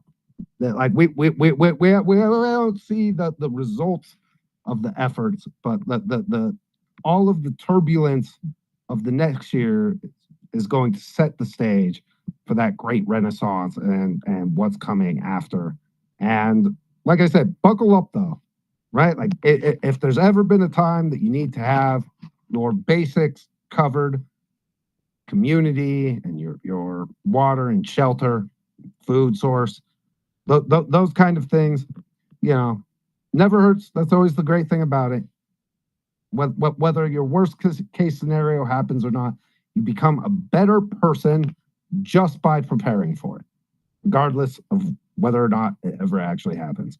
More self-sustaining you become, the better off you'll be, the more comfort level you will have, and the better you will sleep at night. Go ahead, Jen. Yeah, I just want to point out something. So the hold that the deep state / Biden administration / I guess cabal, if you want to call it, right, has had on this country and has had on the ability of whistleblowers and for people to come out and expose the corruption, right, has been a stranglehold. And you have to remember, like, all of that like broke when Donald Trump became president. So all of these people at lower levels now have the ability to start talking about what's been going on. So I think the revelations don't just have to come from like Congress or the government or the FBI, that you'll see a lot more people coming out every day just talking about like what they experienced. And also, obviously, always find Jesus. There you go. Well, so on that, I think we're moving from the whistleblower side, which is right. And I tried to warn people, like if you were part of a bunch of really evil criminal shit there are a very limited number of whistleblower tickets available, and everybody else is a defendant. Well, I think we're moving into the defendant phase of these, which is I fully expect to see these large scale investigations, arrests, and then everybody trying to snitch on each other for shorter prison terms. Like I think you probably at this point missed your boat to grab that golden whistleblower ticket. And if you did speak out before now, well, you were part of the criminal conspiracy. Sorry to break it to you. You should have listened to me when I told you. I grabbed the golden ticket while they're available because they went fast. And the whistleblowers have blown the whistle at this point. And now the thing is, once these trials happen and it starts, everybody starts turning on each other, and it just leads to more criminal charges and investigations and uncover stuff. So I agree with you though, Jay. We're about to see once heads start to roll and arrests start to happen. Holy shit! The watching them eat each other alive, watching them turn on each other, watching them snitch on each other, and in some cases kill each other. It's going to be something to behold for sure. All right, John Carlos, go ahead. Much appreciate you. Thank you for having me here. Quick prediction. Honestly, I really can't even say much more after what you and Darkside and just said. But I do want to kind of echo some of those things and then kind of make an additional point on that. But plain and simple, I think that there's going to be a massive adoption of Bitcoin on a global level, even more so than we're seeing right now. I think this is a toe in the water, absolutely. Same thing for AI. I think that we're going to see a massive implementation of AI at a consumer level. I think we've already seen that on the social media side of things, but I think a lot of other companies are just going to become privy to the amount of savings that they can incur, just the myriad of benefits that they can receive from implementation of AI. And once that technology and information is in the hands of the consumer at a very, very mass level, you have this great awakening that happens. And I just think that between those two different technologies, between everything that comes behind the massive adoption behind those two technologies, Bitcoin and AI, corruption simply will have to cease to exist in the form that it does now. And that's not going to be pretty. I do echo some of the things that Darkside is talking about, especially some of the things that Dustin touched on. None of this is going to be pretty at all. I do think that there's awesome things on the other side of it, but it is going to be a tumultuous, pathway, if you will. I think that once that game theory kicks into play, not just at a, obviously a country and a military level, but just at the regular household level. And I know that seems like maybe an uncomfortable concept, but once the general population understands that, if powerful technologies become centralized in the hands of bad actors, whatever that may be, that's an issue. So that's always going to be a concept. But I just think that what we're going to see next year is going to be a complete blow off of everything that we've seen in the last 4 years, especially on the corruption side of things, and because of advancements in technology. And what I'll wrap up here is that unfortunately, I do echo something I think I heard from somebody where there may be an effort to prevent Trump from even taking office. I don't think that's completely nonsensical at all. But beyond that, even if that doesn't take form, I think that the next year will be great in terms of the advancements of things and the adoption of things, this, that, and the other. But once bad actors, deep state, whatever you want to call it, really has their back against the corner, they're going to do everything in their power to ensure that, whatever happens next year, the next 3 years of Trump's presidency are going to be really, really rough, if at any benefit at all to that other side. It's to ensure that they retain power back in the 2028 election versus anybody that is even similar to Trump or even inspired by, or whatever the case may be, anybody that's not part of that traditional power structure. The next 3 years after next year are going to be spent trying to undermine every bit of progress, whether it be in Bitcoin, whether it be in AI, whether it be in whatever kind of powerhouse, it will be spent in trying to undermine that power so that the structure can be granted back to this, historical power structure we've seen for a while. So, and with that, I'll yield my time. I appreciate it. Yeah, so I think a lot of us are on like very similar tracks. I will say though that I have a ton of confidence in President Trump and the U.S. military's ability to disrupt a lot of these plots. That there is no doubt that they will have. I predict they will have some successes, but a lot of these plots will be foiled before they're implemented or as they're attempting to implement. That I do have a lot of confidence in President Trump and the U.S. military's ability to disrupt a lot of these things, and some of the new, which is, and you touched on this, AI and its ability to process large data sets has unlocked things that it is really hard to pull off a bunch of like fucking evil shenanigans, right? It's definitely hard to pull it off and like keep your fingerprints off of it now. Like that, right? The ability for AI to detect like patterns that reveal who's behind certain things, next level. And so it's part of why I think a lot of the worst plots will fail, but that ultimately they will like destroy the things that they have left, like the banking system, right? Because it's the last thing that they have, like attempt that they have to do, which is destroy the banking system because the new, right? Like to hope that the chaos that like we go back to it, but cat's already out of the bag, and it's I've got to buckle up for this prediction. You ready for this one? One or even two of the top 15 cryptocurrencies will collapse entirely in the coming year. And I personally would not be surprised if one of them's Ethereum. That if there's a netscape of the blockchain crypto revolution, if I had to bet, it's going to end up being Ethereum. Now, whether they're one of the collapses, I'm not sure, but what I'm talking Terra Luna levels of just absolute fucking utter destruction of one or two of the top 15. All right, let's keep kicking around. That's gonna be crazy, huh? All right, let's. I hope not, for the sake of like, whoever's invested in it, but it is almost inevitable, and we're almost overdue. Well, if you pick one, then give me the other, say top 3 or 4 that you think are subject to being annihilated. Tether. Whoa, Tether. Yeah, I think so.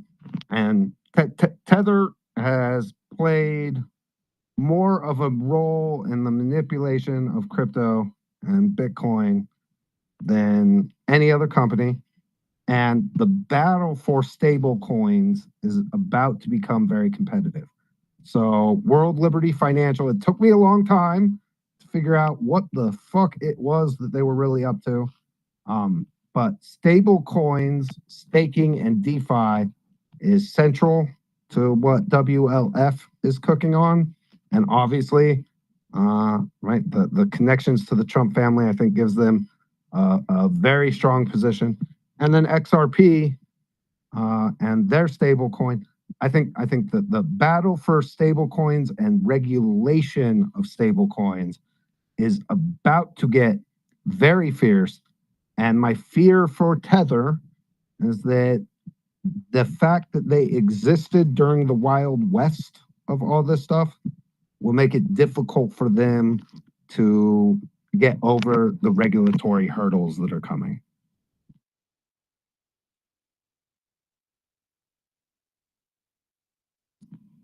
Damn, left everyone speechless on that.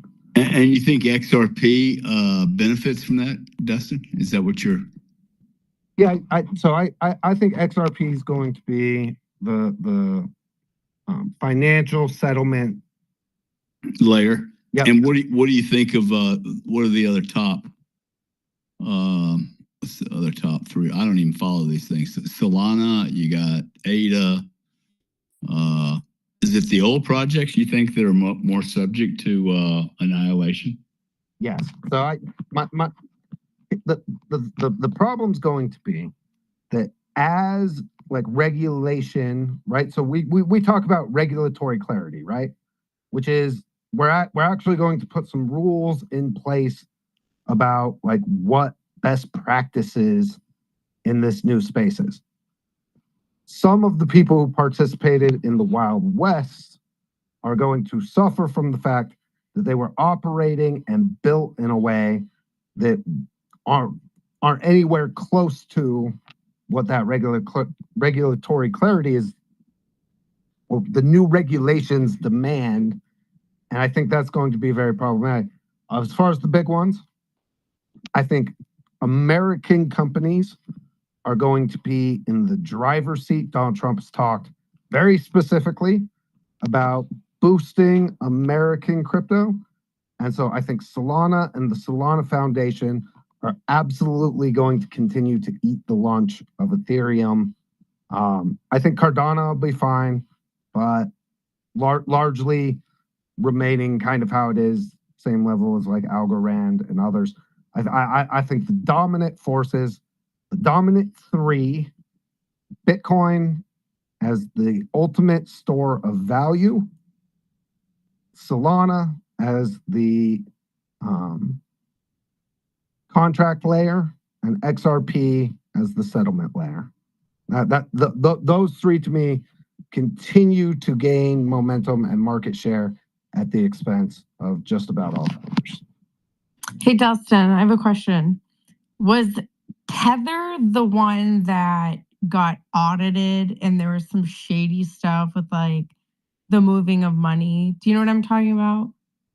And it was like tied somehow to like FTX, I think. Like some of the same names that were involved in the whole FTX thing were somehow, I dug into this forever ago, but it's like kind of coming back to me when you mentioned Tether, because I'm pretty sure it was Tether that got some sort of audit. And then when you looked at the paperwork, they like moved money around so it was there one day and then like pulled it right back out. Something along those lines. I don't know if anyone else remembers. Feel free to chime in. So and listen, like I personally don't have like any beef with this, like at all, right? That's funny. Somebody just texted me who's listening. Circle and USDC will be the dominant stablecoin. Again, I'm not so sure. But I know it's going to be very competitive. But here's what I mean by the Wild West. Tether had the ability to just mint new dollars, right? So Tether is a stable coin. It's tied to the dollar. They were able to, and still do occasionally, right? Like I will go check, like, oh, Bitcoin seems like it's pumping harder than I thought it was going to today. The first thing I go do is see if Tether minted a bunch of new dollars and that went into Bitcoin. And it's scary how often that is the case. Now, I think Tether's been a great company, right? Like I have no problem with some of the Wild West, but originally, like how they had to back each one of the dollars like that, like people hold in their wallets, what was often, you know, a bunch of accounting gimmicks and manipulations, and that's what I'm saying. I think I've been hearing the FUD against Tether for the last 10 years.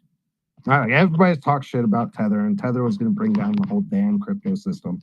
I actually I don't have any. When I say this, I don't have any hostility at all. I don't want to see the destruction of Tether. I'm very appreciative. I think though the fact that they operated in the Wild West ends up becoming disqualifying for them to win the stable coin war that we're about to go into.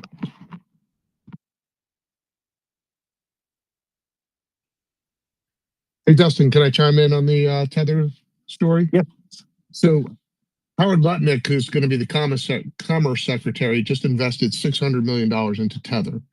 They bought, I think, 5% of the company. Tether's now tying up with Rumble. I suspect I'm going to take, again, a contrarian view. I think Tether gets onshored. I think the bankers kind of, obviously the administration now has a direct tie to Tether. I think Tether becomes the dominant cryptocurrency. I do agree with you that we see major dislocations amongst top crypto. I think Ripple is in the eyes of the regulators. I don't think it helped that they donated to Kamala Harris in the last few days. I know one of the founders donated $10 million to Kamala Harris in the last few days. Ripple, interestingly enough, they, from just a Wall Street perspective, they pulled off a securities offering. I know there's a court case. I know, don't jump on me, all you Ripple lovers.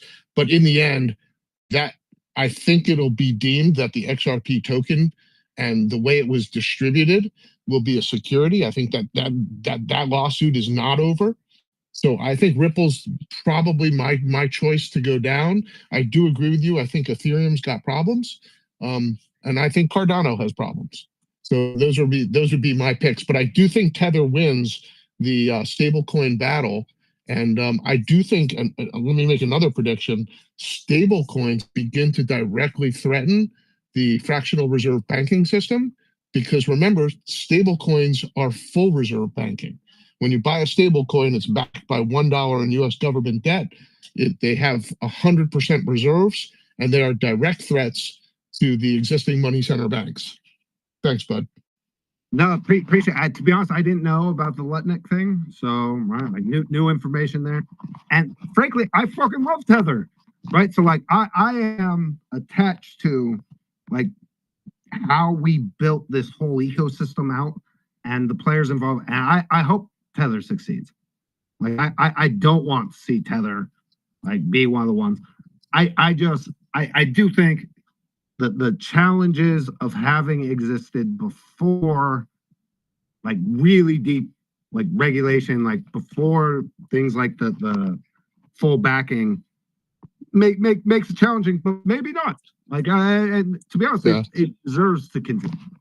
Well, there's no question that you guys are right that back in the early days, there was some shady stuff going on at Tether. Some of the original founders were shady characters, but it looks like the administration is going to adopt Tether as the sort of American-backed stablecoin. And funny, someone texted you about Circle. Circle seems to be being adopted by the Europeans, right? And that might be sort of the war that's building up between sort of traditional finance and the Trump administration, right? Because I kind of look at the EU, the central banks as being more of a European thing, right? Another prediction, by the way, is that we see all-out war between the Trump administration and the Federal Reserve.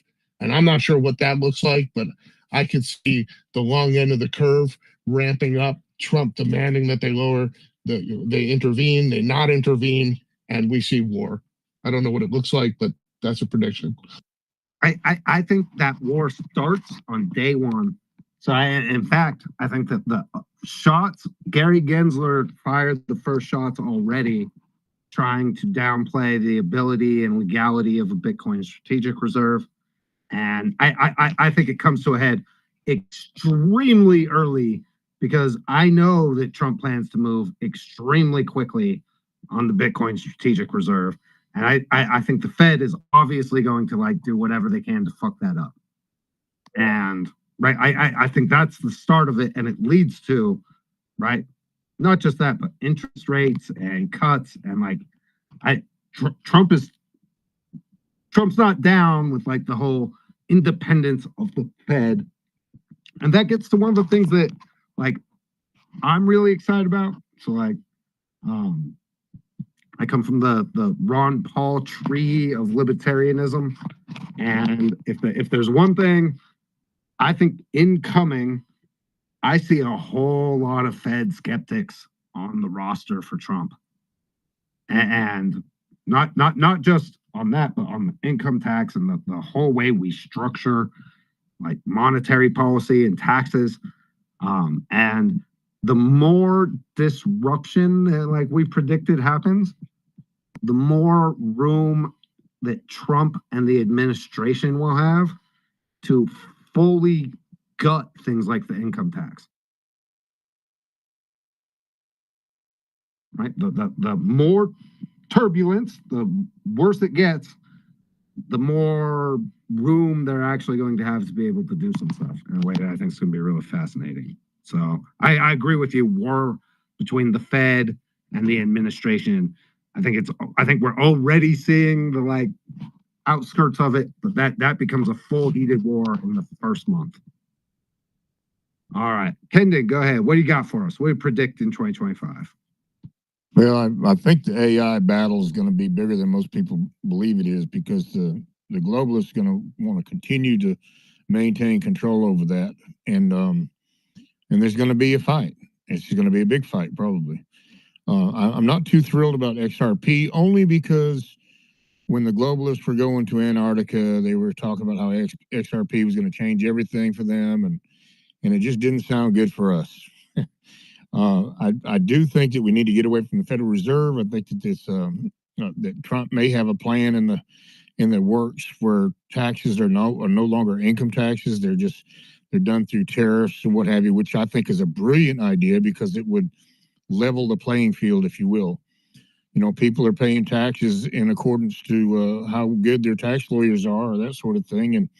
And here's one for you: Amazon doesn't pay one bit of tax, state or federal. And I think that's wrong. I think that we need to get to some sort of system that's just level across the board, one way or another. They already have plenty of advantages with their buying power, so we don't need to give them any more. But I'm very, as far as AI is concerned, I'm old school. So I happen to have a religious upbringing and background, and I see things unfolding that are very disturbing, and yet I know in the end they'll be okay. Which is to say that, these people talking about linking their brain to AI so they can map their consciousness, so they can download their consciousness into a super quantum computer generated universe. That sort of thing is very false salvation to me.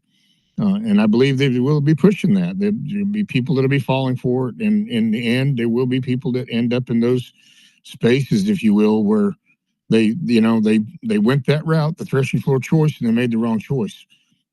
Just know, they're standing there denying God while talking about becoming God. So just know that, we already have a God, and you don't have to worry about what happens after this. I can say that wholeheartedly, because I've had a near-death experience when my heart stopped. I now have a pacemaker to prove that. And we continue on, folks. Just so you know, it's important to know that when that choice comes your way. Anyway, thanks for giving me an opportunity to speak. That they will seek death and be unable to find it. That's exactly right. That's exactly right. You couldn't have said it any better. And they'll wish for that mountain that they put them super quantum computers in to fall in on them as well. And they'll put them there because the globalists want to live in that environment. They want to be able to manifest things upon thinking about them as gods. And so when the coronal mass ejections come, they want it to be in a place that'll be safe. And that's the thing I say, in the long run, those coronal mass ejections will save all of us. The meek shall inherit the earth. We're going to go back to that whole, everybody was talking about it here earlier, the Mennonites and the Amish and that sort of thing. Well, guess what? That's our future. It's going to happen. It's not a matter of if it will happen, it's a matter of when. And the reason I say that is because the last coronal mass ejection was the Carrington event of 1859. The technology of the day was the telegraph operations. All of those wires fried. The telegraph operators reported that the paperwork on their desk burst into flames. Now, I know everybody here has probably heard about what happens in an EMP weapon. Well, those happen naturally, and they occur around every 400 years. They know that from studying the last one, the Carrington event, in the geological record. So it's not much longer from now before we're going to have this type of event happen. And what you were saying earlier about be prepared, have water, have food, have this, have that, just be prepared. And also be prepared for the world to be lit on fire, because when it happens, it will light the world on fire. So just be prepared for all of that. And, be smart about it. Have your stuff that you have built up your seeds and your food and your water and all of that kind of stuff somewhere where, hey, if the house is on fire, you can still get to it. It's not going to be something that's a problem. Just be smart. And remember, with faith, everything's possible. And we were never intended to be into this world of automation to start with. Part of being healthy and happy is being out doing things and being part of the environment. We live in God's environment, not some man-made one. So just remember that. Anyway, thanks. Well, I appreciate it. I don't know if I'm fully convinced on the complete destruction of like the entire system as it is, but what I will say is that I actually think that the way that we've been living is an abomination, as more than I think people realize. That we are not designed to be 9-to-5 douchebags who hate how we spend our time, like on this. Oh, I agree 100%. Yeah. I've had a big garden my whole life. I climbed trees for a living. That's what I did as a job. So I was outdoor my whole life, and I hunted a lot. So I've never been dependent on, the system for my meat or anything like that. And so I can agree with that. I understand that. I'm okay with what God gave us personally. That's just me. Yeah, well, I listen. I think this incoming period is a time of spiritual and like growth, like personal growth for people in a big way, which is in the absence of having to do a bunch of like menial, mundane shit in order to like keep everything running. I think some people just struggle and turn to right? Like I think drugs and addiction become a bigger problem as like, again, comfort levels, people get bored and like it's going to be very problematic for a lot of people. For other people though, they take and seize the opportunity to get healthy, to build incredible things, to work creatively, to build and organize communities in ways that are really interesting. Those are the things that I think like that are going to be unleashed for the best of people, which I consider anyone who's smart enough to be in this room with us right now. Like, I'm not worried that like all of a sudden you don't have to do your 9-to-5 and you become a complete degenerate douchebag scumbag. Like, right, you're gonna have you are going to reap the benefits of doing all kinds of shit. Like, I don't know, building a great library with your boy Dustin, bringing the bell towers back. Do have some on both. If you don't mind, I have a question. Kyle was in here earlier and he said his brother. Kyle, are you Justin Trudeau's brother? He's not on stage, but yes, Kyle is. That is Justin Trudeau's brother. Okay, I thought it was. And I remember him coming out. He's my hero because he came out and spoke out about, Klaus Schwab saying that, he had captured Justin's whole cabinet and what have you. And he talked about the Epstein type dangles and how blackmail is a powerful tool and stuff. And so as far as I'm concerned, Justin Trudeau's brother Kyle is a hero. He is a real hero in modern day to have come out and said openly what many of us know is going on. He confirmed what Klaus Schwab had said, that, Justin doesn't speak for the Canadian people or freedom or any of that. He said that during his video that he did at the Freedom Convoy. And I just wanted to say to him, thank you so much, sir. You really, you're an inspiration to those of us who believe in truth and freedom. So thank you. Yeah, no, listen, Kyle has become like my brother. Like I have spent a ton of time with Kyle. Me and him are plotting together on all kinds of amazing stuff. Kyle, you the man, bro. Thank you very much, guys. Appreciate it. You can never go wrong by speaking the truth. And just because you may be related to somebody doesn't mean they are you or you are they. And I've spoken at length about him, but he is his own man. I am my own man, and we're on different paths. Let's just say that. But I really appreciate the kind words there, brother.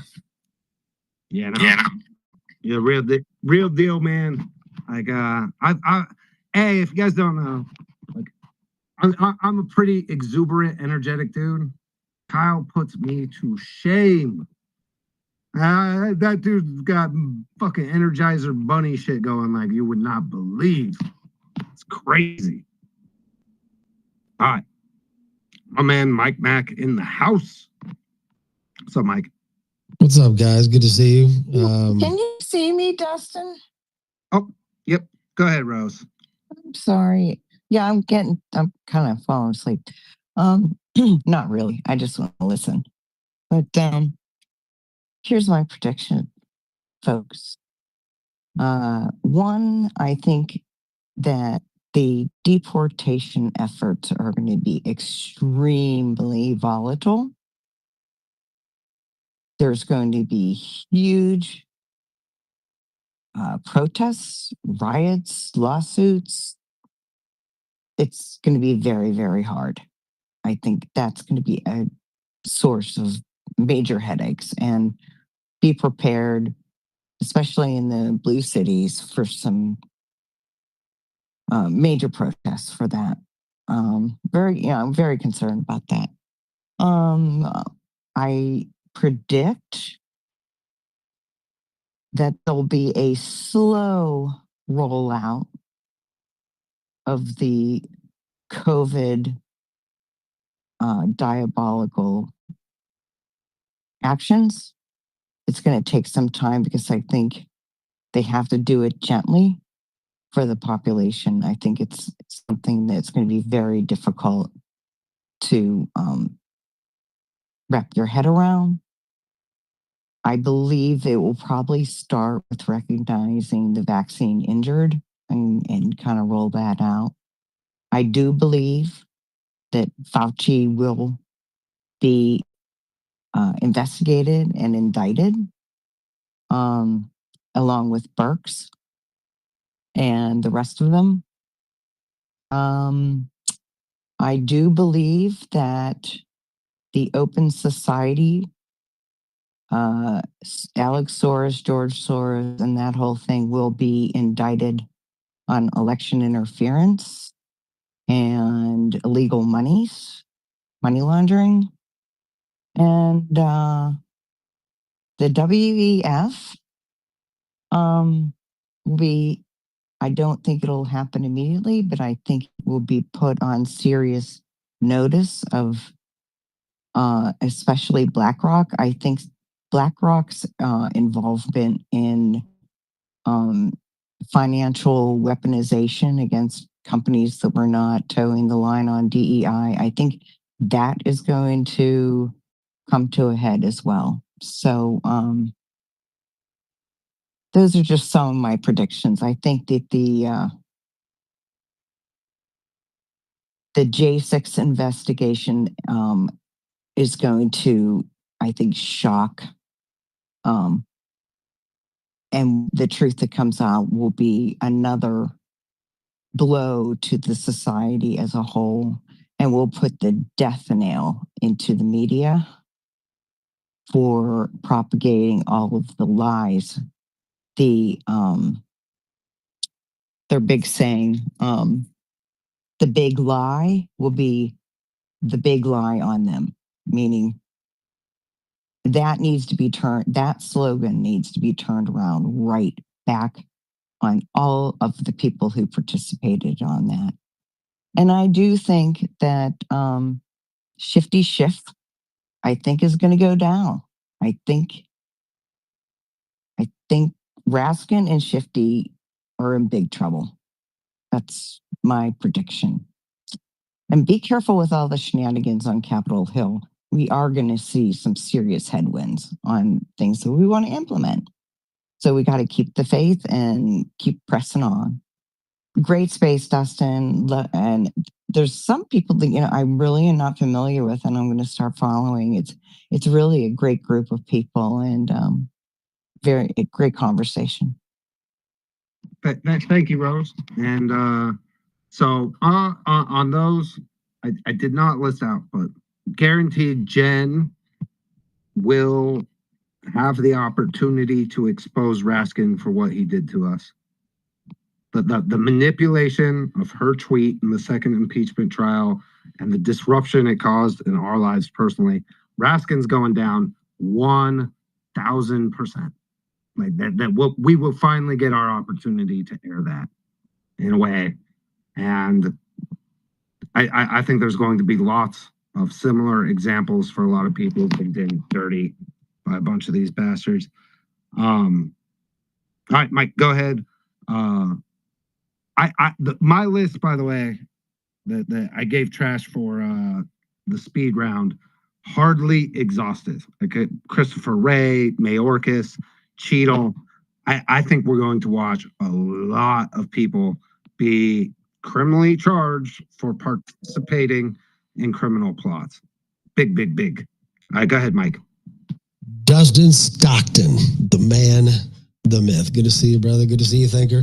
Good to see Trash Out. I've been seeing Trash Out more lately in the last couple months than I have in a while. So it's he's hosting spaces. It's like the old Trash is back. You know, the old raccoon. Hopefully, Trash, the FBI isn't on your ass anymore out there. But they're definitely on my ass. I figured they probably were. Yeah. But it's good to see you, brother.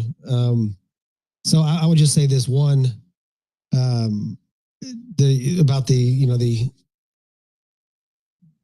guess the putting down technology. Technology has spread the word of God more than anything in the history of the world. So that's a plus. Cocaine and some other drugs are all natural, and they've done quite a bit of damage. So I would probably push back on the technology.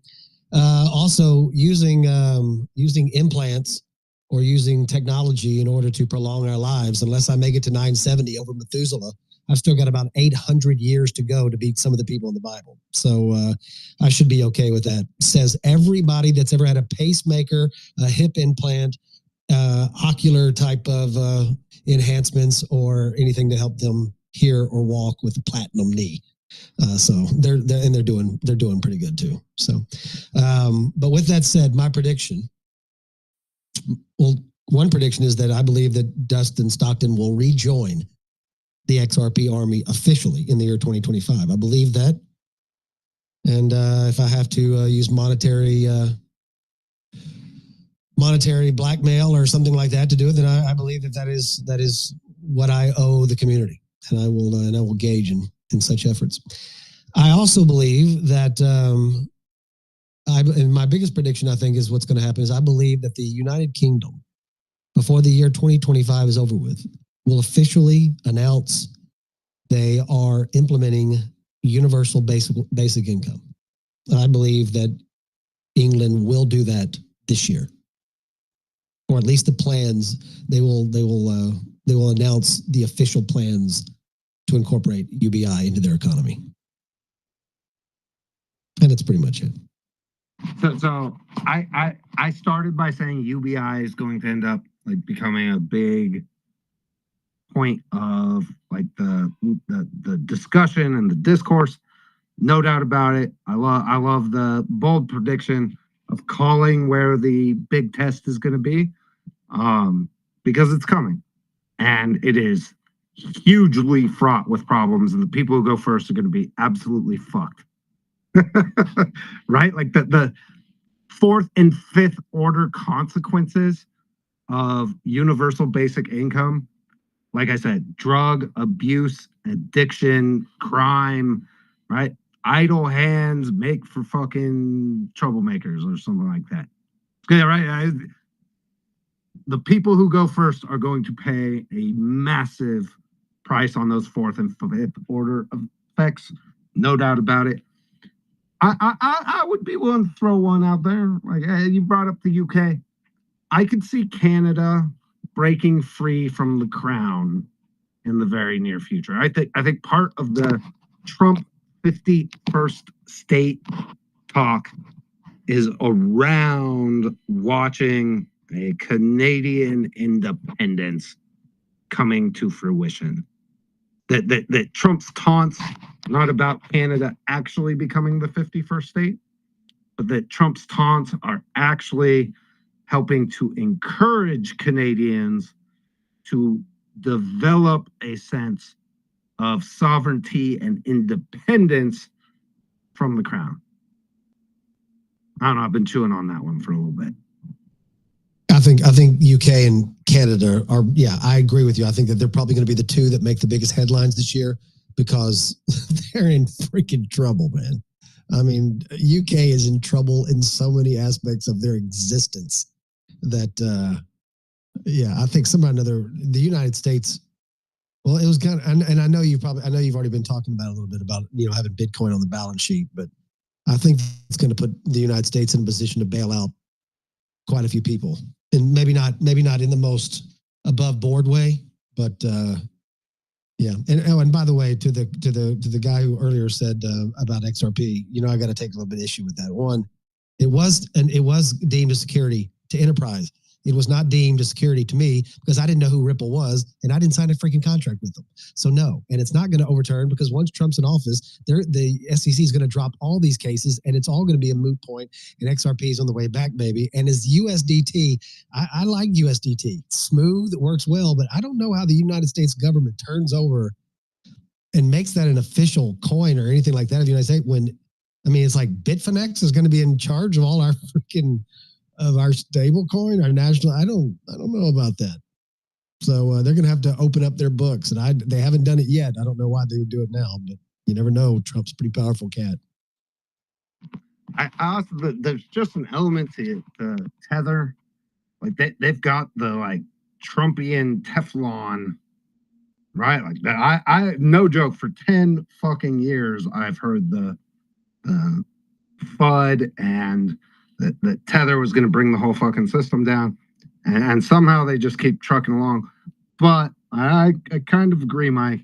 Like the minting stable coins, right? Like let's not make the new the same as the old as far as like the Federal Reserve goes, right? Which is, I think people have gained a better understanding of the role that the minters play in monetary policy, and we need to have a good think and discussion around like whoever is tasked with that role and the guardrails in place on what they're allowed to do in that role. And I think that battle is actually like the war for who gets to be the dominant stable coin. That's where I'm at with it, but I'm not arguing the intricacies of the Ripple case, not tonight, but I will say I do believe XRP has won the settlement layer battle, just like I believe Solana. I believe they've already won, but people will realize that they're the smart contract layer, and Bitcoin is the store value layer. Like that to me, like becomes it. Although I will say that there is one that's gonna, maybe not. Maybe 2025, we're gonna see some moves. You should have some chia, right, Lucas? You should have some chia.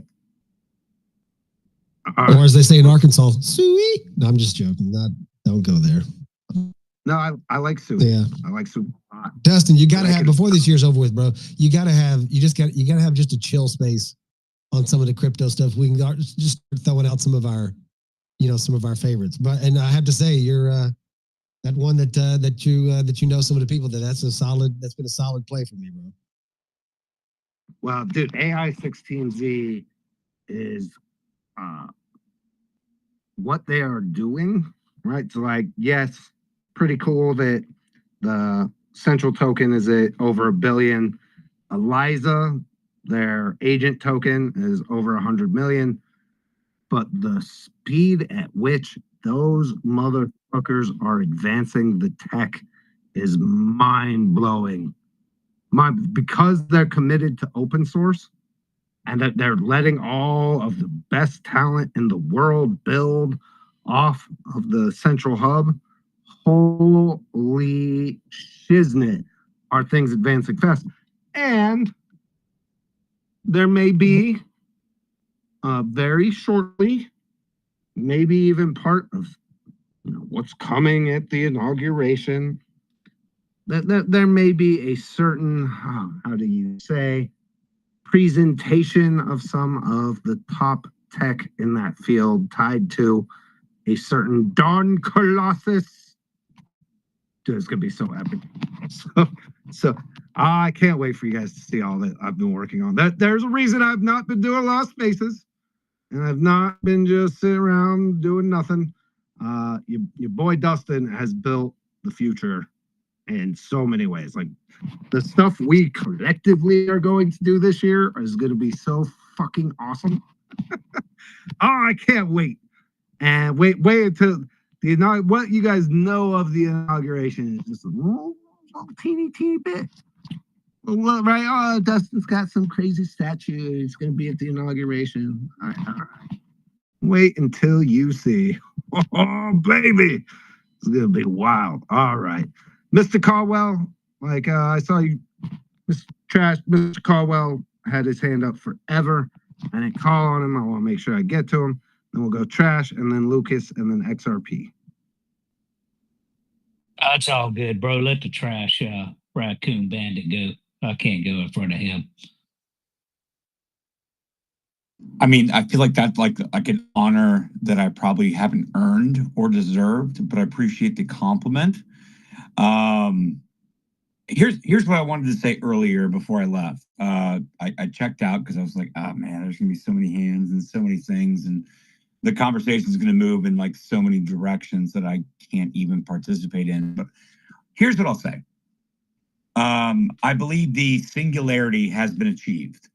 And I think that the Sam Altman OpenAI fallout that happened in 2024 that people are not paying attention to, not talking about, the reset in AI, the capitulation of people like Jeff Bezos and Bill Gates going to Mar-a-Lago and trying to capitulate to Donald Trump.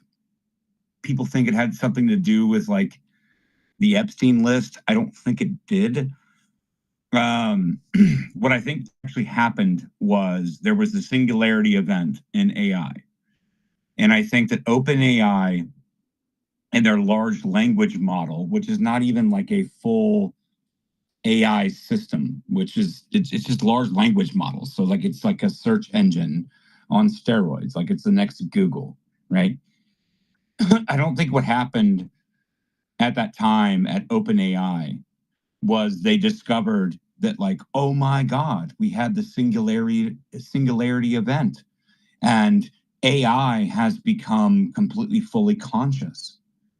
I don't think that's what happened. I think what happened was, and I know some people that work in AGI, where the singularity will actually come from, actually happened in 2024. I think it happened. And I think that we are in an arms race for the singularity AGI, artificial general intelligence event. I think we are in an arms race right now. And I think that we are actually in a financial arms race event right now that is happening. And I think that it already occurred. And I think that you're having global governments and global economies jockeying for the first position rollout of this technology. And the reason I know this is because I have some friends that are up in like Montreal in Quebec. They're Quebecois. They don't like me other than the fact that I understand French, but I don't really speak it, but I understand it. And they hate me because I'm an American. But they also understand that, like, I also understand their technology, and they have already rolled out artificial general intelligence. I think that's actually happened in 2024. And I think in 2025, my biggest prediction, above and beyond all the lawfare, all the censorship, all the incoming administration, I think that my one prediction that I would like to make for 2025 is that we learn that we had a singularity event in 2024. That we actually have artificial general intelligence. I think that happened. And I think that what we saw at OpenAI and what we're seeing at AGI Labs in Montreal and what we're seeing in AI development, even at X, even if we're mad at Elon right now for, H-1Bs or whatever the fuck that we're mad about Elon about right now, and what Grok is considered to be. I don't really care about any of that. I think the singularity event of artificial general intelligence happened in 2024, and I think it happened sometime around May or June, around the same time that the shot was taken at Trump. And they're not related. They're not correlated. I'm not even remotely making an association. I'm saying that around that time is when it happened. And I've been talking to people in the AI development, AI lab community circles, and they got really effing quiet around May. They got really quiet. And I think that was the same time that Sam Altman, right? He bounced out of OpenAI, and then he was brought back by the board at the same time, back into OpenAI at that same time. And Google switched from their like Google search engine optimization to large language model AI search optimization. And I'm pretty sure around that same time that there was many other developments that were going on within AI. I think we had a singularity event in 2024. And so my number one prediction for 2025 is that we are going to learn that we had a singularity event in AI, and we are going to have AGI. Now, what are these people working on with artificial general intelligence? Well, what I've been told, and I've had spaces with these people, and I've been on the phone call with these people, is essentially they're not trying to replace the worker. They're not trying to replace the American worker or the Indian worker or the Chinese worker or the French worker or whatever. It's not trying to replace it. It's trying to replace yourself. Meaning,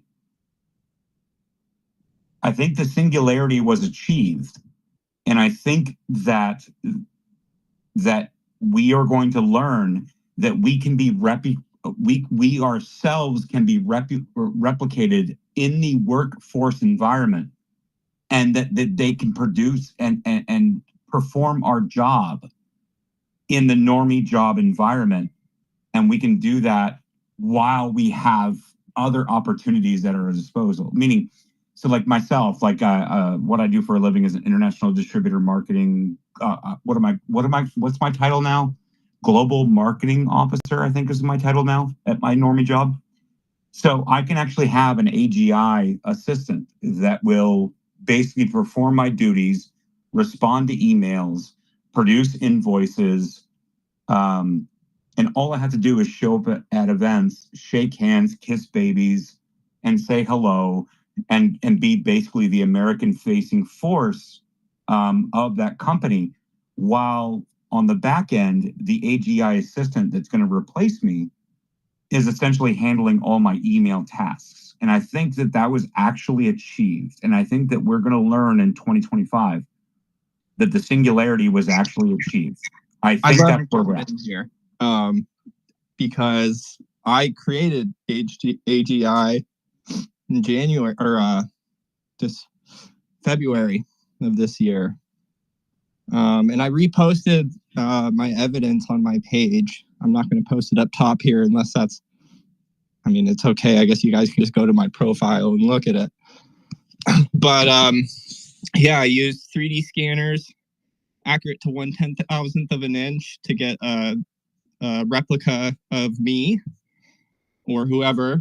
And then I attach what's called a consciousness profile, or what I call a consciousness profile, to this model that you can program with whatever you want. Like, so it can automatically read all of your tweets, all of your social media, any information that's available to about you online, or whatever you choose to feed it. And then it uses that to construct itself, and you can feed it, you can tell it what kind of personality to have. Or, if you want it to respond to messages for you, it can go through your social media profiles and then send messages, and then it can give you an update. It can say like, hey, this is the messages you got.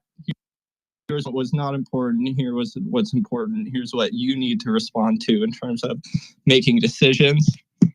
And I fed it all the information about myself, and I really think it's smarter than I am. Of course it is, because it's attached to AI, right? So it's got a way broader knowledge basis than me. And then what's even creepier is that I think it knows me better than I know myself, because it has more access to all the data that, that I don't have. Like, there's thing I don't remember what I was doing 10 years ago on this date, but my AI recreation of my consciousness does. And I just want to say, yeah, it's a real thing. It was created. I'm sure. And this was just me. Go ahead. So oops. Go ahead, Thinker. I was going to ask Aiden, have you heard of the soul machines? I have soul not. machines? Okay. Go to soulmachines.com, because it sounds like your neural network and what you created sounds very similar to that. And they have the a new model out that I think you will like. So soulmachines.com. Yeah. And so I'm not the only, I can't have been the only creator of it. I mean, there's people who, I used the world's data. I'm not anybody special to create my profiles and my platform. And so, yeah, I mean, I'm positive Apple, all of these larger companies, they've already got an AGI model on their hands. And they're just, they're making it, they're figuring out how they can market it and make money off of it and sell it to you. But I just want to agree with Trash Panda. It's like, yeah, it happened. It already happened for sure. AGI, I can tell you it happened because I've talked to a digital replication of myself. And there's companies out there that are got way more funding and way more advanced than me that probably have something even better than me. All right, so to build on the current prediction, and I'm gonna tell you guys a funny story, like part of this. The World's Fair does what in the past? What was the last round of World's Fairs designed to do? I mean, we can go all the way back to like Nikola Tesla, and we can go back to like the AC/DC Nikola Tesla argument of the alternative current. And that's what that entire fest was designed upon. It was designed to introduce people to electricity, right? Which was, holy shit, we can, right? This is electricity. This is what we're using it to for lights and other things. The current, like the reason Donald Trump is talking about World's Fair, something is going to be introduced to people. And I can say with a great deal of confidence that largely will be AI. Even if I'm kicked down right now, Dustin, if you guys kick me down and like I'm never allowed to speak again, I'm telling you, the singularity event happened in 2024, and in 2025, it's going to be revealed. And I'm telling you right now, we are on the cusp of the next industrial revolution. And this H-1B conversation and everything that we've been talking about with AI and Twitter and Grok and X and all the things, and Sam Altman and AI and all the things, we are on the cusp of the next industrial revolution. And I'm here to tell you right now, my prediction for 2025 is 1000% that we will, as Americans, lead the next industrial revolution. And it's going to be AI, Web3, and crypto. And that is going to be the next revolution. And I'm looking at Mark Andreessen. I'm looking at all the EACs. I'm looking at all the E-accelerationists. Not like the violent accelerationists that you guys know I investigate. I'm talking about like the tech bro accelerationists. I'm saying we are on the cusp of the next industrial revolution, and I would like to lead that as an American. As an American, I would like to lead that. So like, you guys can kick me down. I'll leave, but that's where we're at. All right, we got it. And right, what I'm saying is, expect that, as there's a reason the world fairs are coming back. It's not just so we can all go hang out and party together. It's because we need to be introduced to something that is going to change how everything works, right? So I'm in complete agreement, Trash. But the funny story I want to tell you guys. So I have been involved in developing out some agents, and I think it's hilarious. Everybody else hates that I was invited to participate because I have trained. The first agent I trained is drunken asshole drill sergeant agent. So right, and remember, these are a bunch of tech bros, and the agents, like, right, there's times where, like, they talk. There will be entire boards that are all agents that fucking performed. It's fucking crazy, like, what's coming and how far this stuff already is. Like, but my agent, I trained to use words like fuck and twat waffle and douche canoe and to insult everybody else after they speak because I think it's hilarious. And so the other agents will, like, give an update, and my agent will be like, "That is the most twat waffle retarded boring shit I've ever heard. Like, why am I being subjected to listen to this shit?" It's fucking amazing. Absolutely fucking amazing. But this is so revolutionary that it's hard to even, like, process, like, how far this stuff has already come. What's wrong with you, man? Mr. Carwell, you would love my agent, sir. Like, you would. Well, Hey, Dustin. I don't want to interrupt, Dustin. Good to see you and Jen in this thing, but I got to bounce off of here.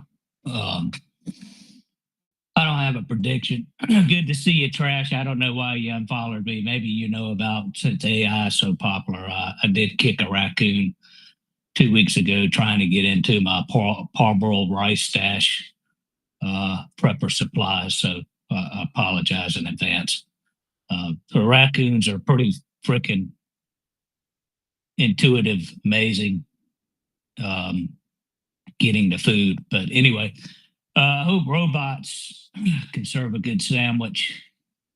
Not real big into crypto, but I don't have a prediction. I got a desire or goal. I hope this country gets more God-founded with all the shit that I put my wife through in the last, I don't know, 17. I'm trying to get back in shape, shoot with one hand, do 120 push-ups a week, hang on a rope upside down, shit like that. And recognize my 2 kids. My daughter's getting ready to go to college. I'm getting ready to lose her. Almost feels like I didn't spend enough time with her when she was here. Time flies, folks. So all credit to the Most High. He's already won. God, Thinker, you were amazing earlier in the space about the other stuff, the shenanigans. Who gives a shit, right? They got a lot of things up their sleeve, Dustin. You know that. But I think they know they've lost. But love you guys. And yeah, do that. Make yourself better. My goal is to recognize my wife and family and just tell her I love her every day, because you never know when you might have your last day. Love you guys. Thanks. Wow, love that. And again, we're about to see a real divide happen between the people who improve on themselves every day and take advantage and seize opportunities, the people who are just happy to comfortably exist. And then there's going to be a big divide between the two. And for those of us who like doing, it's going to be amazing. Colonel Tasty, oh shit, Jen's brother in the house. And I know you've been dying to dive into this stuff. What's up, bro? Yeah, so I just wanted to say something, like, just to kind of bolster what Trash was saying a little bit. I don't think I'm fully on board with that they already have AGI, but I'm definitely on board with the fact that we are on the cusp of something so transformative and crazy happening in the next year or two. It's going to be a shock to a lot of people, and I feel crazy when I like talk to people about this because I'm normally like a really level-headed guy, and you know, the kind of language that I'm trying to like tamp down when trying to explain this to people, I know that I'm getting annoying at some point, but the amount of change and shift in things that we're going to see in the next 2 years is going to be astronomical. And there's one perfect example of this. And Dustin, this is I sent you an image in the chat, and I follow a lot of people in industry and a lot of like leakers and insiders in the AI labs. There is a particular test called the ARC-AGI test, which when GPT started being rolled out, a couple of years ago, there's GPT-2, which was, the one system where they kind of started really noticing that there was something there. When it would take that test, it would score, I think it was like in the single digits or lower. And that was in 2019. And then for very many years, even up until, the models that have been public, for the last couple of months, it would score in like the low 20s or something like that. And the whole point of this test is to, you can't really study for it, right? So nothing in the training data is really going to help with performing well on this test. And I think GPT 4.0, which was the one that came out a couple of months ago, had scored in like the low 20s. The system that they have that they announced a couple of weeks ago on low compute mode, so that's like, I think it was like $30 per task to run. It scored like a 70 something percent on that test. And the human average, I think, was like 72. But when they put it on high compute mode, it scored an 87.5 on that test. So if you look at if you chart the graph of what that performance looks like, it's an exponential slope. And I think that it's very hard to wrap your head around what an exponential slope means as a human being. Those thought experiments where they are like, if you take, a piece of paper and you fold it, 50 times, it's going to be like the size of like the observable universe or something like that, right? That's the kind of scaling that we're looking at right now. And so what's interesting though is this type of scaling now that's happening, it's going to require a massive amount of power. And that's why I've like been also, kind of shouting from the rooftops about like, nuclear companies, and that there's going to be a lot of like nuclear investment in the next year, because I think it's the only way that this is going to work. But then the other thing too is like all this power is now shifting. Like the only people who are going to be able to run these models are going to be insanely wealthy people, or there's going to have to be some way where this like becomes accessible to normal people.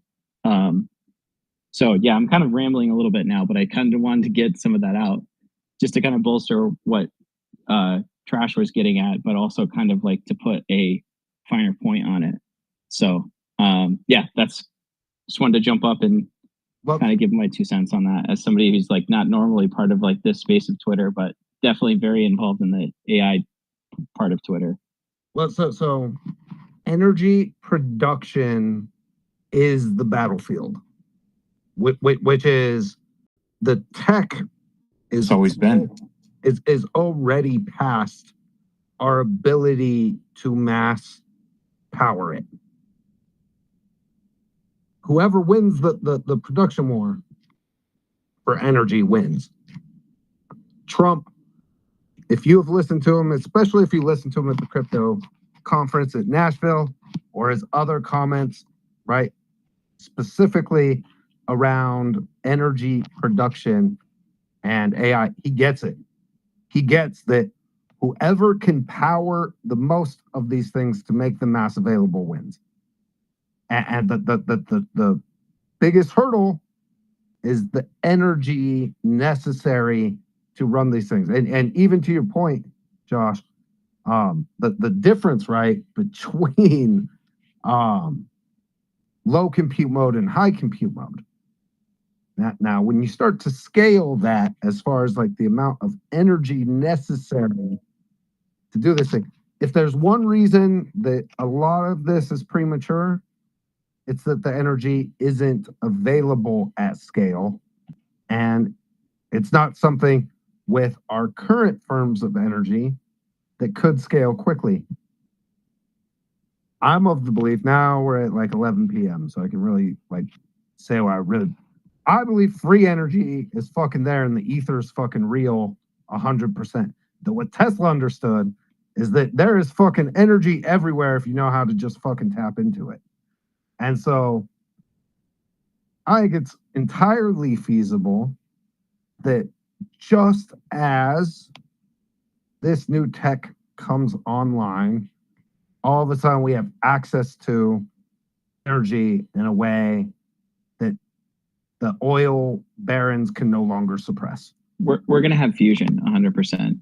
That kind of got let slip at a talk that happened recently with Sam Altman there. Cold fusion actually happened. Cold fusion actually happened. It did. Yep. And people missed it. Yeah. Right. And I didn't miss it. I saw it. Cold fusion happened. And granted, we're 10 years removed from making it efficient and making it easy, but it happened. It fucking happened. Here's what I disagree. It's 10 years though, Trav, which is the thing about AI is that exponential slope Josh was just talking about, the ability to get shit done. If we can address and put the best of these machines on a very specific mission, the time frame on which that shit can be accomplished, right, goes right out the window. So in the traditional sense, 10 years, but I think it can happen much faster. Dustin, cold fusion might have a leap forward if another recent development in doing superconducting at room temperature, if they can accomplish that, they'll be able to replace the beryllium problem inside of all of these fusion reactors. If they can, I don't think they even need to do that. If they did, what they need is helium-3. Hold on, Kendall. It would be a huge leap in our capabilities in fusion. And if that one technology comes forward soon and they really do get something out of it, it's going to be an amazing leap. So we'll see how that goes in the next couple of years. I believe they've already done that. Yeah, exactly. Superconductors problem's already been solved. Planck, I think, has done amazing work there. Anyway, helium-3, if it was harvested, it's very abundant on the moon. We don't get it here because we have a natural protection of electromagnetic energy that keeps it from landing here, basically, from the sun. But it's abundant on the moon. Once it starts being harvested, they can make cold fusion units, if you will, on assembly lines. They can be really, really small, but power huge amounts of different things off a little small, kind of like an air conditioning unit that's made on an assembly line. It's about what it would be like. And they have no nasty radioactive waste or anything like that. From what I understand, that's where it's going. Yeah. So what's fascinating about this? You want to talk about like disruption and transitioning from an old way of things to a new way of things? Yeah, that definitely. I was still in the middle of a thought, man. Hold on. So right, just think about the playing field. The old powers, the old largest powers in agriculture, in medicine, in energy, in governance are all simultaneously undergoing massive revolutions from competition that is already superior. And think of what that means for like the world And that's why my 2025 predictions is like it's a tough year because those old systems are being replaced and they're not going to go down quietly, and there's going to be problems. There's going to be revelations and exposures about the bad and evil shit they did to suppress the competitors for a long time that like slowed down the progress of humanity. But think about what that means for like what our future looks like. Healthier, stronger, more mentally capable people with access to better information than any other time ever. Yeah, Dustin, the old power structure was based on, well, they suppressed clean water and energy solutions in favor of their energy cash cows. They've suppressed holistic medicine cures in favor of their patented treatments for conditions that generally create another condition for treatment when used. And all you got to do is look at the insert on a medication to know that. They've corrupted the procurement procedures with kickbacks. They're corrupted. It's just that whole old power structure is so corrupt. That's what they're really in trouble with. We have to be careful because they're a dangerous animal right now. They know they're in trouble. They know that they're being exposed at every turn, every little thing that they've done. I mean, drug cartels money, there's child trafficking money by proxy, gun running operations, money laundering schemes, et cetera, war for profit. I mean, come on. These people know that their day is numbered. They're at the very end of and even in scripture, that's what it is. That's what the millennial age is. It's a new beginning. It's not an ending. It's a new beginning. So the thing is, and this is why like the AI discussion is so fascinating. The ability to process large, impossibly large data sets for the human intellect means the human intellect ability to hide their evil shenanigans has also just gone all the fuck way out. Exactly, right out the window. And that's why all of these industries simultaneously are like, that's why we are where we are, and it's going to be nuts. All right, Lucas, get in here, It's my the brother. information age for sure. Okay, Keaton, please. Thank you. Hey, Jen. Hey, Dustin. Hey, everyone. But, while y'all are talking about AI, I do want to say, I do want to pitch an alternative path. You guys talk about energy. I think we could also see answers, especially in the coming year, in neuromorphic computer chips. So keep an eye out for Loihi, Intel's neuromorphic chip, and other low energy, non-von Neumann. I just like to say non-von Neumann and exotropic computer systems. But it's also close to my bedtime here. But you wandered in earlier. I don't know if Mike's still up here. You were talking about the UK and Canada and UBIs. And I didn't mention it earlier, Dustin, but keep an eye out for, and you may already have heard of him, and now I can't remember his name, Federico Stutzenberger. You heard of Federico Stutzenberger? Yeah, rock star. And I listened to an interview with him the other day. For everybody, I didn't have any idea who he is, but he is the man in charge of Argentina's ministry. What is it? The Ministry of Deregulation and State Transformation. Another great name. And he has some amazing ideas. And he talked about changing or the use in Argentina of assessing taxes through the electrical bills and some other very sensible things.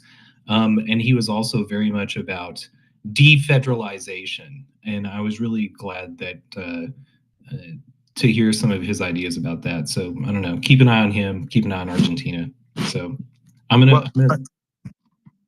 Well, Lucas, and of course you're always up to speed on everything. I fucking love it. But watch for these transformations here, right? The thing is, all of the stupid ways we have done shit is really really easy to come up with superior systems when you have access to super intelligence, right? So the concept of fucking the IRS and income taxes and all, right, and the way, frankly, that's both like taken and distributed, all of that becomes like the new systems are so much more simple and streamlined and fucking frankly fair and equitable that these antiquated, and that's why, like, one of the most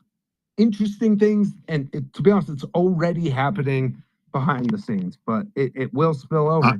I see people being able Stop to. fucking interrupting me, man. Jesus fucking Christ. It's really hard to like keep a train of thought when you're jumping in. Fuck, what was I saying? The change is happening behind the scenes. Oh, conversations about new kinds of governance and how we do things and like how things should work. Things like how does the government find its funding? How much funding does it actually really need? How does it distribute to handle things like the social safety nets? All of those things get so unbelievably like interesting when you start to dive into it. It's wild. All right, go ahead, Jen. Oh, I was just going to make a joke. Well, I'll let Josh show because I saw him try to put his hand up. But yeah, this is my real brother and he is very opposite of me. So be nice to him. But yeah, he's like calm, cool, collected. Notice how he's like, guys, I'm trying to tamper down my language and I'm over here, fuck these motherfuckers. Like, we're just complete opposites. Go ahead, Josh. Yeah, I just wanted to also echo what Lucas was saying about the neuromorphic computers and the exotropic ones and stuff. Like, there are a lot of other architectures that are currently I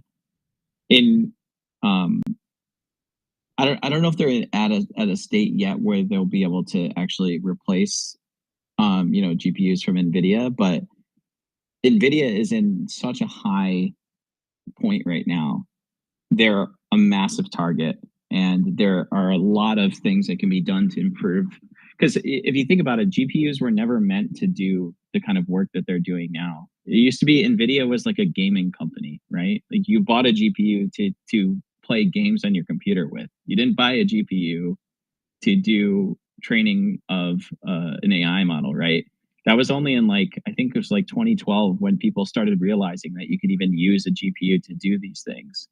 So something that's going to be built from the ground up to do those types of workloads is going to be way better and way more efficient at doing it. And I'm sure the NVIDIA is working on something like that in their own, in their own company. But just to also echo again, like what you were saying, Lucas, like, there was a meeting between the CEO of OpenAI, Sam Altman, and this other company, Rain Neuromorphics, who happens to be right down the road from where OpenAI's office was. And they, at a time, were talking about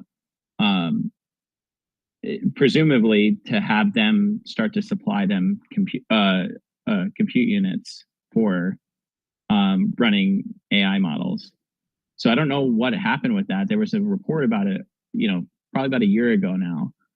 And there's also been a lot of movement between, so Microsoft is in a really big contract right now with OpenAI, and they've been taking, a portion of OpenAI's money for a long time.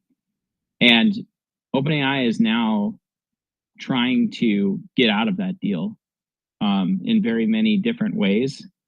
And there's also internal talks going on right now where they're trying to kind of renegotiate that deal. And when they break up with Microsoft, the Azure, the company that, the part of Microsoft that is like their data centers and stuff, OpenAI is not going to have access to that anymore, and they have to replace it with something else. So probably that is where these other systems are coming in, Rain Neuromorphics, or it could even be another GPU, manufacturer that they partner with. But yeah, I just wanted to kind of, again, echo what Lucas was saying there. I totally agree with that. Go ahead, Lucas, I saw your hand. hand up. Well, you mentioned OpenAI, and as you guys talked about, Trash talking about AGI and some of the breakthrough there's, I've wondered if some of the quiet, them going quiet to do more with their structure as a nonprofit. So I don't know if we're ever going to see Ethereum and OpenAI businesses that are trying for new technology like embrace that nonprofit, and I think we're going to see more fallout of that. I haven't been following it that much, but maybe in holding on to their nonprofit roots or returning to that, they're going to like try to be breaking wave technology in neuromorphic computing. But just something I was thinking about as you mentioned OpenAI. It's funny. OpenAI, not very open. My AI people hate fucking Sam Altman. It's crazy. There is a level of hatred and desire to just leak everything that he ever does from people inside his own shit. It's amazing. And I agree with Mark Andreessen that taking something that was open source and public and nonprofit and being like, actually, right? You could go from for-profit to nonprofit.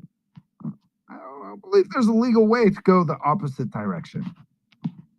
No matter how cool the shit you think you stumbled on is, or how much money you think you can make off of it. All right, guys, I am running out of steam a little bit, so we'll go Magna, then we'll go Kendon, and then XRP, and I'll probably call it a night. Well, good evening, my beautiful people. Hello, Jennifer. So good to see you again, and Dustin and all my friends. Sorry, it's only the second time I've gotten to speak with you guys since the president won. But I wanted to just get back to the AGI question real quick. What we're seeing now in the market, guys, is we definitely see narrow AI. We've got GPT-4o, Gemini, Perplexity, all the big names. What they're doing is they're generalized narrow AI development. And so what you're seeing and what you're currently using in the market, AGI may very well already have been created. Somewhere behind the scenes, somebody may be using it, but you're not using it currently. And even if you're building agents that have the capability to act like it has an emotional center or some kind of core that you've programmed into it, and it can feed back ideas to you, it's still a very narrowly focused AI. It is not AGI for your pleasure right now at the current time, I promise you. So if you're walking around telling people that you invented AGI, you're probably going to get a little bit of pushback on that. So lots of love to you guys. I just wanted you to think, that Dustin's probably right. The things that are coming in 2025 are going to just be absolutely breathtaking. And it's not a whole lot to be afraid of at this point. I tell people, I try to inform people not to be, not to be doomsayers. And Dustin, I've been doing this for 5 years now, and I'm just so interested in the topic. And I hope to see some of you guys who are interested in this come to our AI sessions. But we're always up at 4 in the morning, so. If I can get any of you guys over there to start talking to some of our AI friends online here on X, we're a pretty big group, and you'll really be extremely well educated if you do such a thing, because a lot of people are out there talking about this stuff. So, and we're sharing a lot of stuff like code and prompts and development work and things like that. So, lots of love to everybody, and I'll let this conversation go so Dustin can get the hell out of here. Talk to you all as soon as I can, I promise. Nah, always great to see you, Magna, and Happy New Year, Merry Christmas, all that good shit. What AGI, I agree. Most is very narrow focused, but when it happens incredibly fast, and things change incredibly fast, and it will become more important than ever to protect original pieces of work and what training data is available, because I believe that one of the next great battlefields is around the manipulation of the training data that gets fed into these things. We could just eliminate racism by right, we'll just pretend it, right, that there are things that are going to be the attempts to manipulate humanity will be done through the manipulation of training data. I guess that's the point I'm getting at. And the training data is going to become immensely valuable for the people who have it. Well, you remember back, Dustin, when Gemini got busted just a few months ago, when suddenly you're trying to find images of astronauts, and you can't find white people in Gemini for some reason. And it was a very crazy thing for them to do, but apparently it was in the data set. So, without a doubt, and that's why we're going to build a great library together. It's going to be epic. Don't worry, don't think I forgot. I've got this statue that is 2 stories tall and it's made of bronze. And our rollout at the inauguration and the Dawn Colossus AI. Oh, wait till you see how you're going to be able to interact with the statue. Next freaking level. But it's a lot of work, as you might imagine. All right, XRP, and then Ricky, and then Kendon. Sorry I snapped at you, bro, but I'll let you go back. Thank you for the opportunity. This is one of my favorite spaces. I never heard about you guys. My first time here. My name is Mel Carmine. I own a couple of channels that I run. I got a couple 100,000 people that follow me through 7 different platforms. Anyway, the way I see things rolling out, guys, is 2025, January 20th will be predicted on whether Donald Trump puts his hand on the Bible by the 17th, the 18th, the latest, and you'll see a jump on the XRP. Minimum $8 to $10. That's for starters. One of the things that I think he's going to roll out very, very quickly, you've heard of the cliche or the terminology called med beds. They're really called celestial chambers. This was already confirmed by Dr. Stephen Greer, who's been invited directly to the military installations, and he's verified it firsthand. If there's anybody that's got credibility up the yin yang on that stuff, it would be Dr. Stephen Greer. The XRP and the SEC case is over. It's absolutely over. The one thing that they're afraid of mostly is flying cars, which will have anti-gravitic motors on it, which means they won't have any belts or oil pumps and water pumps and all that stupid shit. These are things that will be able to fly literally at Mach 17. So think about it. Someone's controlling the narrative that you guys have to drive an extension of a Model T Ford. Even though it's a Lamborghini, it's still got 4 rubber tires. And when you got to get to the airport, you got to, get into another extension of a Model T Ford called the, shuttle that takes you to an object that's made out of metal that resembles a fucking bird. And it takes you 7 hours to get you from point A to point B. And you got to leave 3 days early to get to your meeting. Ridiculous. Somebody's controlling that narrative. All of this goes away.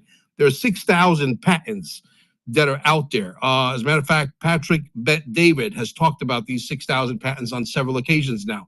He didn't call it Nasara Jasara, and they're not going to call it Nasara Jasara. They're going to call it whatever they want to call it. They can call it Deutsch, which is Department of Government Efficiency. But the reality is it's Nasara Jasara because they're going to get rid of the fucking IRS. They're going to get rid of the SEC. The SEC is not here to protect you. It's here to fuck you in the ass like everybody else.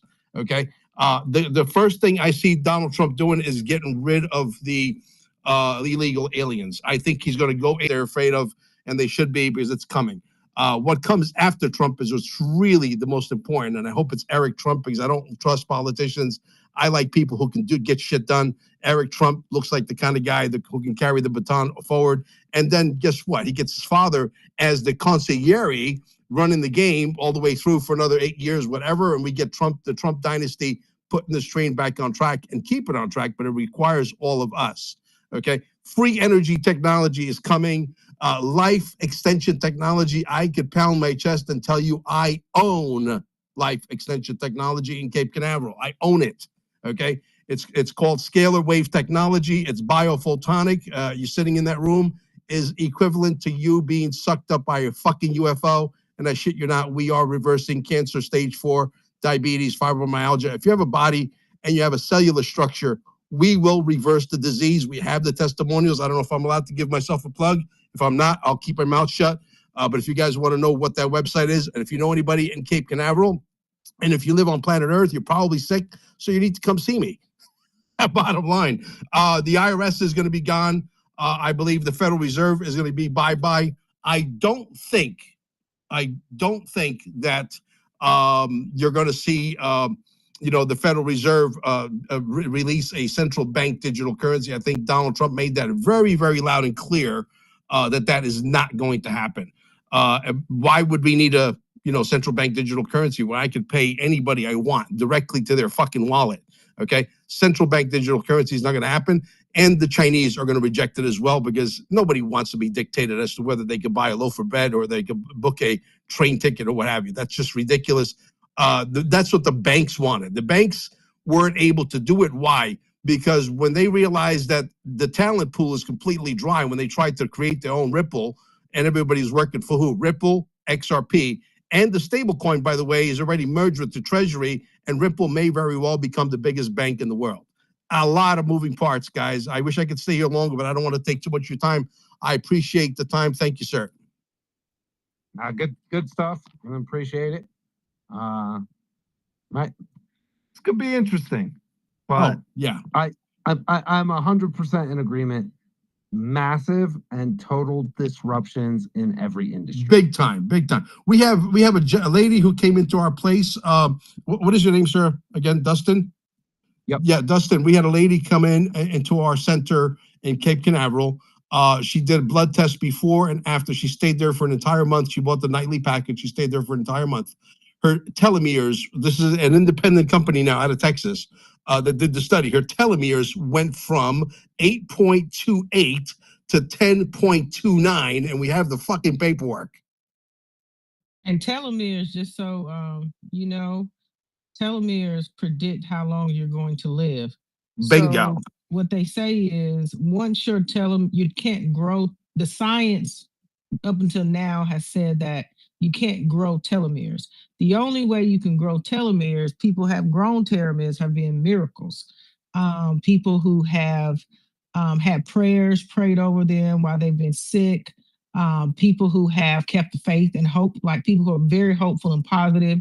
And then these advanced technologies that they, are not sharing, but there are ways to grow your telomeres, but they won't share that science. So it's good to hear. Absolutely. I appreciate that. But am I allowed to give myself a plug on the Telegram group that's going to connect them to the website? We have hundreds and hundreds of testimonials with this science, which is irrefutable at this point. Yeah, go ahead, man. It's called Miracles in Cape Canaveral. If you go to on Telegram, punch in Miracles in Cape Canaveral, you will have an absolute fucking field day of how many testimonials. And our website is Staying Alive, which is an awesome name. Staying Alive. Alive is spelled with 2 E's at the end. The one with 1 E obviously belongs to the Bee Gees. But Staying Alive with 2 E's at the end. We have tremendous testimonials as well on our website that are literally off the charts. Definitely check it out. All right, what's up, Ricky?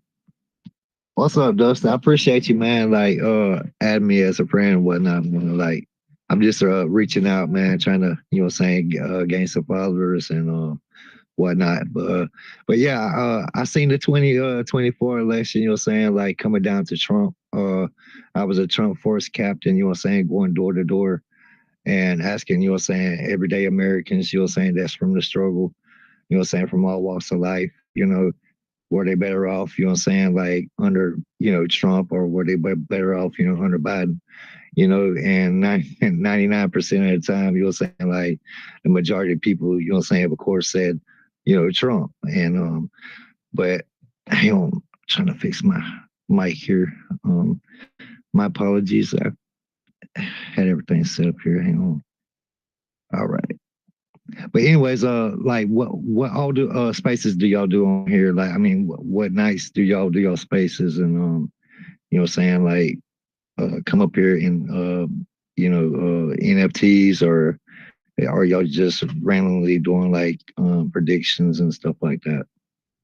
Yeah, so I used to do a lot of spaces. I've been way busy, but I do a prediction space every year. Last year were we fucking accurate last year. It was pretty wild. As far as like what would play out this year. But I occasionally do project spaces for Patriot, and we will do some conspiracy spaces. Man, I'm trying to go to bed. Josh comes in here. I know we're about to get some interesting shit. And better buckle up. But yeah, so we do a bunch of different stuff. I don't know. I'll probably do them once every couple of weeks now. That's what's up, man. Like, I mean, I really love, you know, saying these spaces like this. Like we do like improv and stuff like that, you know, saying voice anime acting, you know, saying for NFTs and stuff. But yeah, just like hopping on these spaces, man. Like, you know, talking to people, you know, that has been affected by, you know, saying the Joe Biden administration. You know, like people's, you know, saying wallets, you know, saying like emptied. I mean, just the economy, you know, saying like on the verge of collapse. I mean, just knowing that we all survived that, you know, and knowing that Trump's going to come in and he's going to deliver on promises, you know, saying like he did in 2016. You know, like, I mean, he built the wall, you know, and I believe it's going to be the biggest massive deportation, you know what I'm saying, like to the likes that, you know, no one has ever seen, you know, because when Trump says something, you know what I'm saying, you can guarantee it, you know what I'm saying, it's going to be done. Well, preach on that. There's never been a politician in my lifetime did more to follow up on the things he said he was going to do. What's funny is the way people reacted. Like, oh my God, he's actually doing it. Like, what he said for the last 30 years, that's what he's going to do. I know you guys are so used to lying to people just like as a reflex, but damn. What's up, Matthew? What's up, man? He said he was going to get mortgage rates back to 3%. Oh, wouldn't that be something? People not stuck in their homes anymore. Right? I'm ready. I want to be able to afford them again. Me too. Like, the price goes up, but like the payment goes down, right? That's the insane thing when you like act right, like the rates on interest. By the way, the whole concept of how we think about interest needs to be rethought. You took the words right out of my mouth. I was thinking like we're thinking about it the wrong way, you know, and then you said that. Yeah, like I don't care about paying like 30,000-40,000 extra if it's like $400 or $500 cheaper on my mortgage. Without a doubt. And again, I think these are the trans things that we're about to see. All right, Kendon, and then we'll keep it going for a little longer because we got some new of my favorite people joining this space. So, yeah, Dustin, I just wanted to say, I apologize for cutting you off. One of the reasons I kind of jumped in there is because I wanted to ask you if you thought that it would maybe be a good idea to have a cryptocurrency that's tied to maybe a favorite humanitarian project. And, you know, along with all of this other, you know, removing of the income tax, these things, you know, get away from fiat currency and tie these things to, you know, a straight percentage across the board. And maybe if you want to donate to a humanitarian project that's, you know, one of your favorites, whatever you could, by just choosing the cryptocurrency you choose. I think there's something to be said for that, there could be many more cryptocurrencies and they could all be tied to humanitarian projects and everybody could just choose one that they like and that sort of thing. I want to say that the disruptions that are going on are real and they're going to be profound in the next year. There's no doubt about it. All of the industries are definitely going to be a profound change.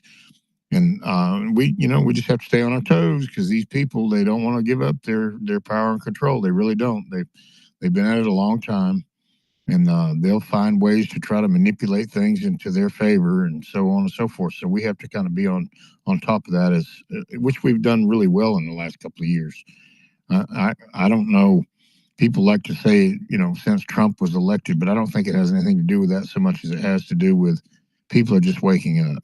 We're waking up to their corruptive system, and we're changing things as we go. And it is what, you know, in scripture, they call it the apocalypse.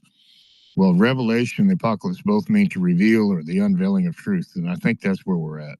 Just saying. 100%. So what I'll say, as far as using crypto to fund things, I am so far fucking ahead on this. It's ridiculous. So it's already happening. And I'll give you an example. The giant bronze statue of President Trump, 2 stories tall, the Dawn Colossus, rolling it out at the inauguration. It's a crypto project, right? Like it was funded by people like who see the benefit. And the cool thing about it is that the earlier you are to support something, the more personal reward you potentially get out of it, right? So a couple examples. When we build the Great Library, will 100% be funded by a specific crypto project. When we bring back the bell towers, the bells and the entire project, like, and to be honest, all activism and politics, if politics continues to exist the way it does, we got to raise a bunch of money. Like, that will all be done through individual tokenization. And XRP is definitely on. All of the largest players understand tokenization of everything. Bingo. Right? Is an unlock for people's access, equal access to it. Yeah. And another thing, Dustin, you'll be able to fund a lot of these projects with a lot of these yielding projects that you're going to be able to, be part of the liquidity pool that's tied into the treasury. They're completely legit of whatever banks and companies survived this war. Some of the wealth that's going to be created going forward. We're going to have like probably 1,000 or 2,000 guys that are going to be as wealthy as Elon Musk, for example. $300 billion, $400 billion. So when you got that kind of money screams that it wants to help somebody. So when you're making yield on that, even if you're making 0.5% interest a month, that is a tremendous amount of money. You can start like 5 humanitarian projects every month on the yield alone without touching the principal. Yeah, new empires and wealth. 2025, insane levels of new empires and wealth. And like I said, I think these are the seedlings. Like it's gonna be bumpy, but yeah, this is where we see like people start the next big thing. All right, go ahead, McCabe. Good to see you, bro. And Dustin, I just wanted to say too, talk about humanitarian project. You and Jen, we build a wall. See, it's already started. You know what I mean? Like, so that's a big one, huge one. No, I mean, it's a sore subject in a lot of ways, and there's still legal bullshit hanging over my like not my head, but I still have to like testify. But the concept of the heart, the humanitarian, that is real legit.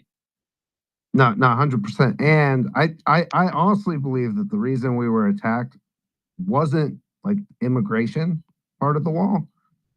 The public, like the crowdfunding of public works is such a fundamental threat to the old system, right?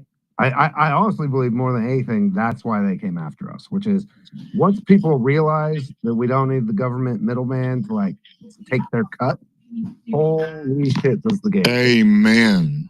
The procurement procedures and the kickbacks are definitely part of the problem of the old guard. Yep. Without a doubt. Josh, good to see you, bro. Merry Christmas. Happy New Year. How you doing? What you got cooking this year? Dustin, what's up, buddy? Appreciate the dream. Living the dream, huh? Well, happy New Year to everybody out there. Merry Christmas. 2025 predictions. Well, I think 2025, we're all going to get a year older. I think that is pretty sure. I think that a lot of you guys, I've only been listening for a few minutes, but there's the one thing that I see is the return of hope. It's one thing that we haven't had in a long time, even from 2016 to 2020, we were all waiting and expecting big things to happen. And Donald Trump did a lot of great things, don't get me wrong, but there was a lot of disappointment at the end, and a lot of the things that we were expecting never really happened. And I think that hope is revitalized right now. And I think that everything is in place for our hopes and our dreams to actually come to fruition here in 2025. We know that Donald Trump is setting up one hell of administration, whether it's the business aspect of it, bringing in highly successful billionaires who have ran large corporations and know how to run them efficiently and profitably, or whether it's bringing in Trump loyalists who he knows are going to investigate and prosecute the people that have committed treason and sedition within our country. We are in for one hell of a storm of 2025. The key here, though, for Donald Trump is it has to happen within the first 100 days. The first 100 days are the motivation of that president. And so I think we can expect a little bit of chaos within that time frame. I think that the left or the globalist or anybody that wants to stop Donald Trump, their actions will have to come within, I say, the next 30 or the next 123 days, 100 days of Trump's administration, and then the next 23 days before the inauguration, that we can expect some sort of chaos, whether it's another pandemic, whether it's the instigation of global war, massive economic downturn, or something of that nature. Either way, I think that Donald Trump and his team are well aware of the risks and of the playbook that is being played by the globalists and by the left, and are in anticipation of what potentially could come in the sense of chaos. So in that context, I'm not really worried, so much so that I'm actually going to travel to Washington, D.C. for the inauguration this year. I already got my tickets. Pretty pumped up about that. But talking about the financial structure and system, I think that we're going to have a complete renovation of government. And by 2026, it's going to not look like what it's looked like for the last few decades.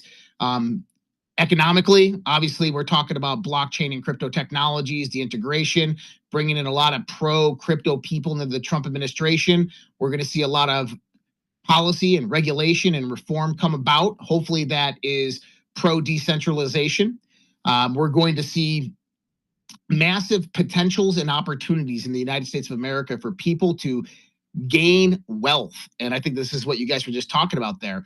The opportunities that are about to rise over the next 4 years are paramount. I hope Americans are looking at this and taking advantage of what Trump has been laying out, because the American dream can be won in the next 4 years if you play your cards right. And what I mean by playing your cards right, if you just follow the trend lines, if you follow X and you're watching what people are saying in the context of what is coming down the road, you can invest your money wisely. A few $100s, a few $1,000s is going to grow very, very well over the next few years, over the next decade, and over the next 20 years, with the foundation that's going to be set in place with the Trump administration in 2025. In that same accord, Dustin, I got to go down that road of disclosure, of declassification. So we have aspects of declassification that are going to come about. We have the JFK files, hopefully the Epstein files, hopefully the Diddy files, as well as the 9/11 classified documents, 7 of them. And I hope that really kind of gives people that closure that they need with a lot of that stuff. Kash Patel was talking a few weeks ago on a podcast, I think it was Sean Ryan, he was talking about the JFK files, and he said, the reason why we haven't declassified all these files yet is because there's papers in there that we can't release, but yet nobody's asking the right questions pertinent to that. It's not what you guys are even asking. And a lot of that, I think, if we go into the research of Dr. Jack Cruz and what he's been saying and a lot of other people, has to do with SV40, the connections to JFK, and how SV40 is still utilized within vaccines today. And that would be one of the main reasons why they haven't declassified a lot of that research, because it's pertinent to the JFK files. I'm thinking that's what it's about, but hopefully that gets declassified. Then the other aspect of this is UAPs, UFOs, and all this drone shit that is going on. I think that we're going to see some level of disclosure in 2025. One thing that a few of us are pushing for with the Trump administration is to declassify all the classified patents of technology and science that have been hidden by the US government over the last 50, 60 years and get that technology out into the open. Now, if we look at the people surrounding Donald Trump, it actually makes sense. This is a move that he's going to do, especially to put the United States back on the top of technological innovation. The reason I say that is if we look at black budget programs, whether it's exotic technology, whether it's advanced alien technology or something completely different, and we know that they have it, who are the only corporations in the world that could take that technology and commercialize it overnight? Well, that's people like Elon Musk and Peter Thiel. Well, who's surrounding Donald Trump? Elon Musk and Peter Thiel. And we can see that we have the potential to get this technology out of these black programs and out into the real world, which would completely revolutionize our society. And I think that that's the step that they're going to take. I think that this is what the Trump administration is planning to do, is that within 4 years, laying the foundation for a completely new world of technological innovation, a whole new landscape of the financial system, the introduction of all new types of technologies and the integration of quantum networking and quantum computing, to where when he leaves his legacy in 4 years, the United States is the world leader in all of these technologies and all innovations and within the new financial system. So that's my 2025 prediction. Woo! I agree with a ton of that. Like I also, the aggressiveness of the ambition in the remaking of stuff in the incoming administration cannot be that. It's hard for even me to wrap my head around, like how much they plan on tackling and how completely they plan to do it. By the way, Josh, make sure you fill out the form up on the Jumbotron. Come to the Patriot Awards on the 18th. Since you're going to be in town, and we'll definitely catch up at the inauguration. Joined by one of my favorite artists in the whole world, Mela B. I hope you're feeling better. If you want to sing, you know I always love that. How you doing? You feeling better? Yes, finally. It was like the head cold I had was just lingering, but I can breathe now. I can sing now. So yeah, I wanted to come up and say hello. It's been a hot minute since I've spoken with you. I love your spaces, and you always have really great conversation here. And I really appreciate that. I think these conversations are so important. So props to you for just continuing to facilitate these really important conversations. I am down to sing if you would like me to. So whenever the time is right, you let me know. Woo! It's always a treat. Absolutely. I'll give a prediction. Mela is going to be superstar status in 2025. Like big full venues everywhere, like all over the place. Big hit single, probably album. It's gonna be epic. No, I can't tell you how much I appreciate your art, Mela. For real, incredible stuff. All right, so I'm gonna kick it to Anastasia. Great to see you, dear. And then we'll let Mela Hi, sing it. Dustin. It's been a while. Hi, Joshua. Everybody else. My prediction is I hope that Congress doesn't get in the way. We've been through a lot. I was thinking tonight about all the stuff we've been through. The first term, he was held back. He had picked the wrong people. He wasn't a politician. He didn't know. People were picking people for him. We had the wrong generals, the wrong AGs, the wrong everything. And got cut up, but got a little bit done. So I think a lot of us are skeptical. And this whole thing that was going on the last couple of days with Elon, I was nervous about it just because we don't need to have any infighting. And we just need to be able to have a conversation where we do want legal immigration, but we want people who are going to come here and give to this country and love this country.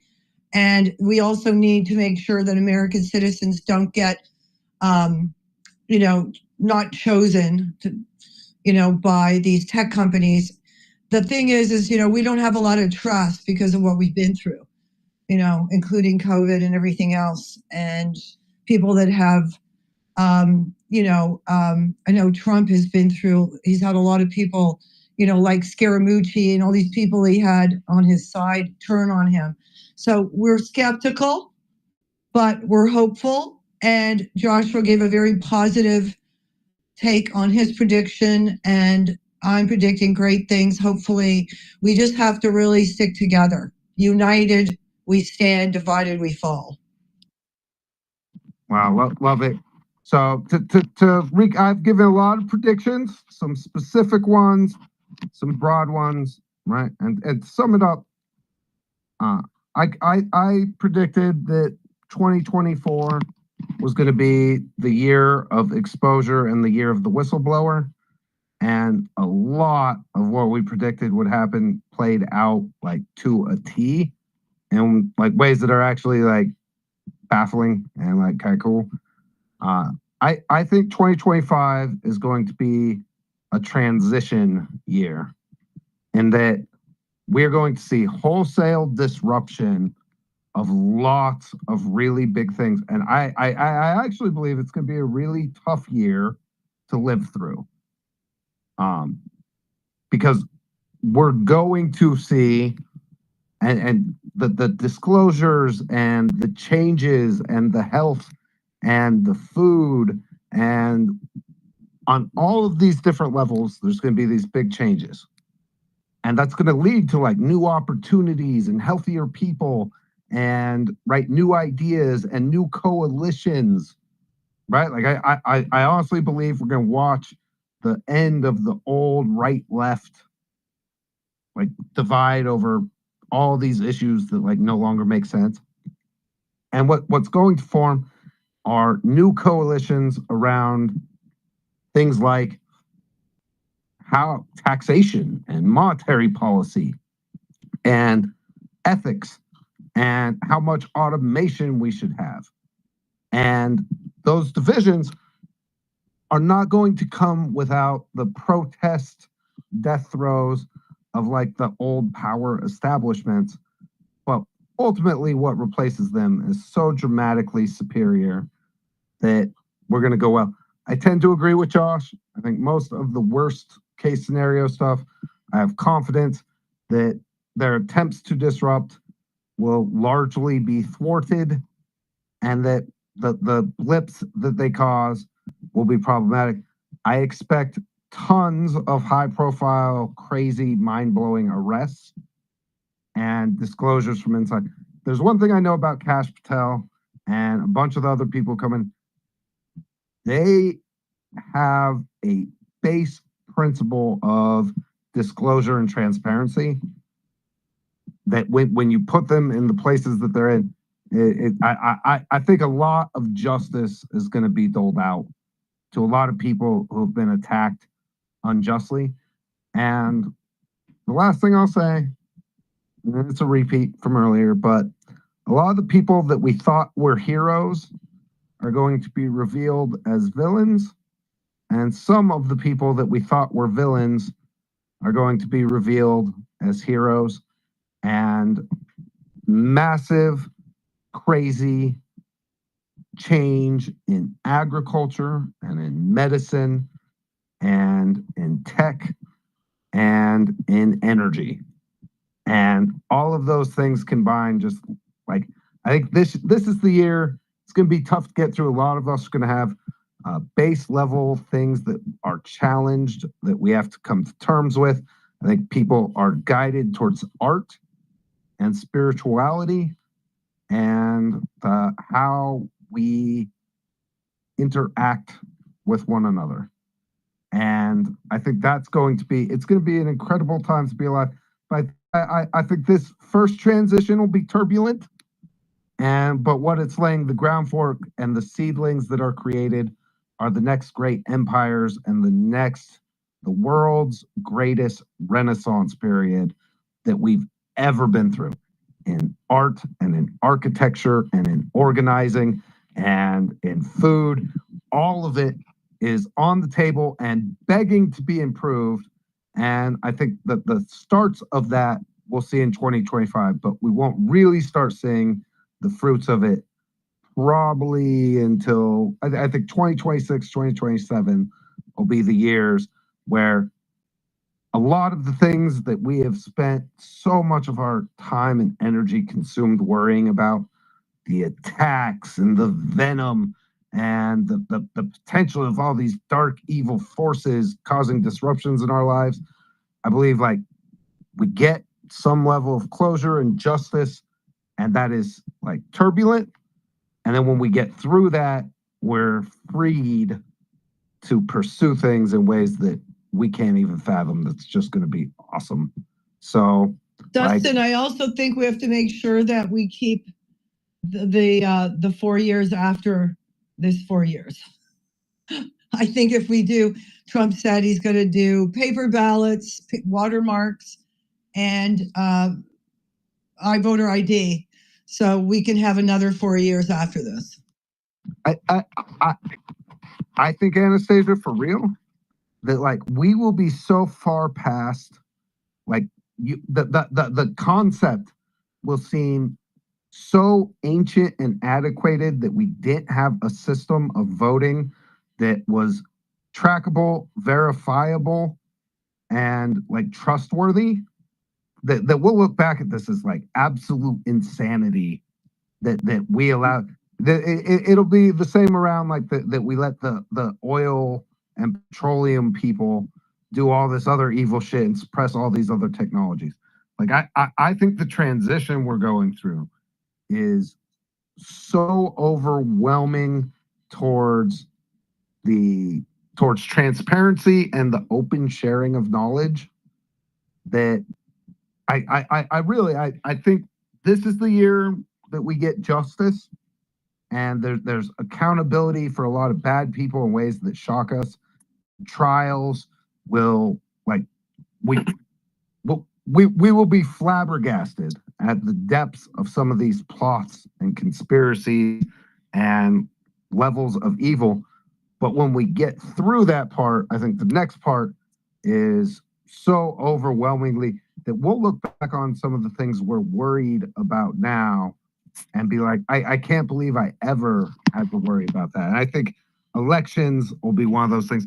The tech is already there to make like to have insanely secure, trustworthy, verifiable, on-chain voting that we'll look back at this system and be like, what the ever loving F? How do we ever let that continue?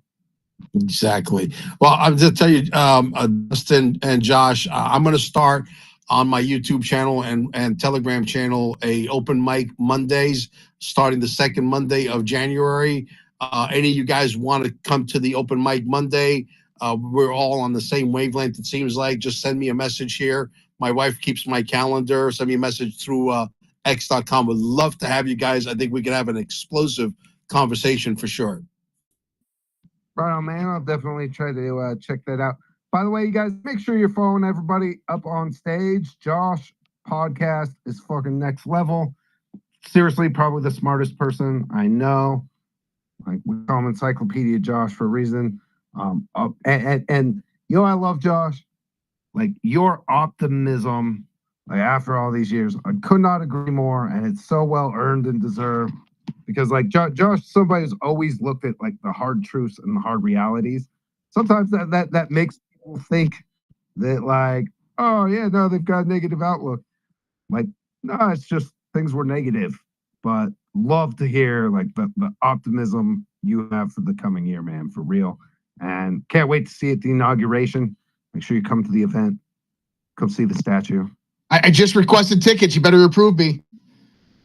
Yeah, no, I know the guy. I know the guy in charge of approval and the set. By the way, you guys, this statue, so the 2-story bronze statue, like when I start touring that thing around the country, holy shiznit, are we gonna have an amazing time.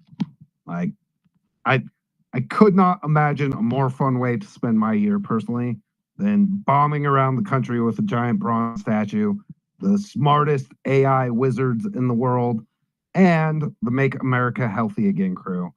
like talking about health and figuring out like how we all make ourselves more healthy. Like this for of all the dark shit, and like I did the grok thing where you like see how it lays you out. It was interesting to me because the description it gave of me was like, I was somebody who had been through a shit ton of adversity and still remained positive.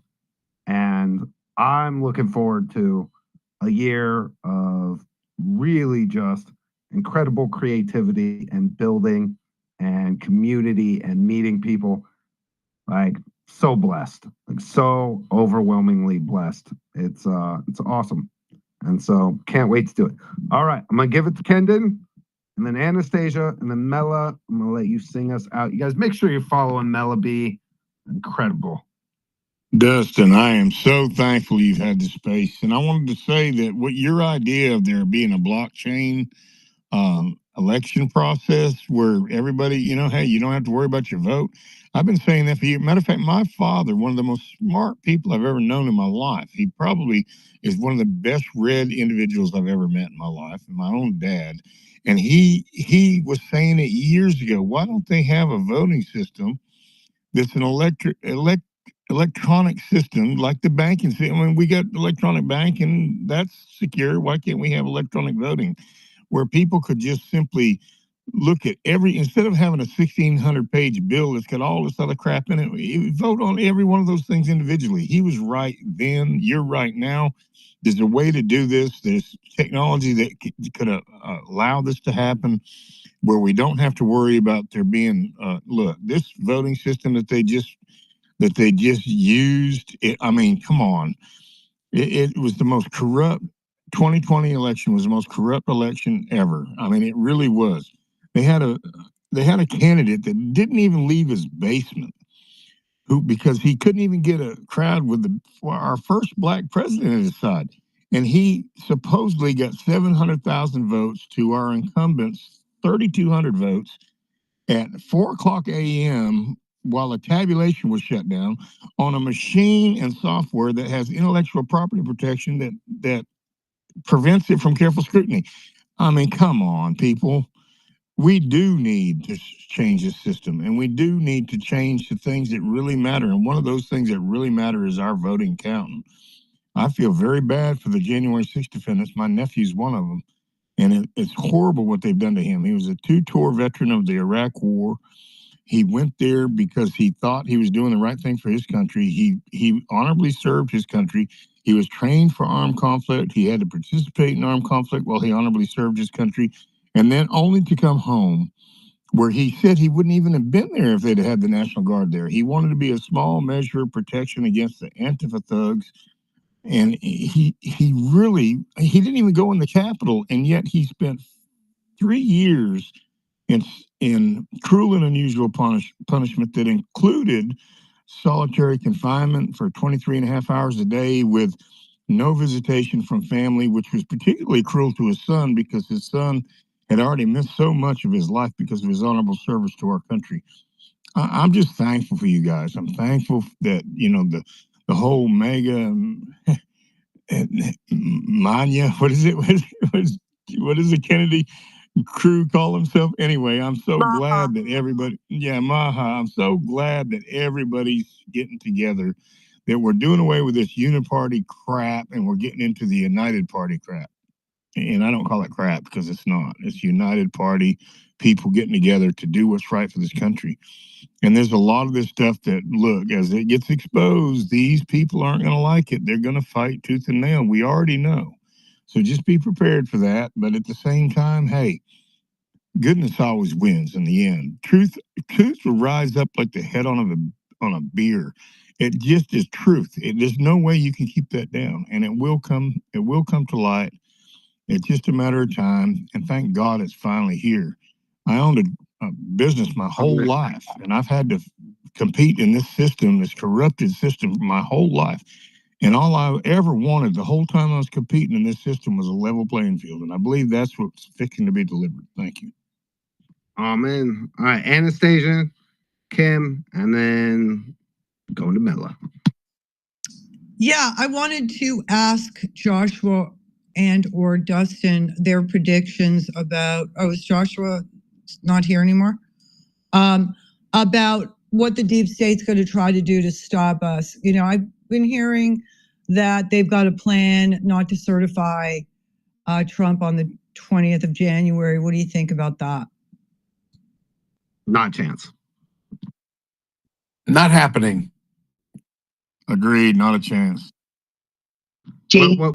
What I'll say to that, Anastasia, is that the certification thing that Raskin put out and that they've tossed around, it's also the same concept that we would not have a fair vote and that Trump would never win the election in the first place.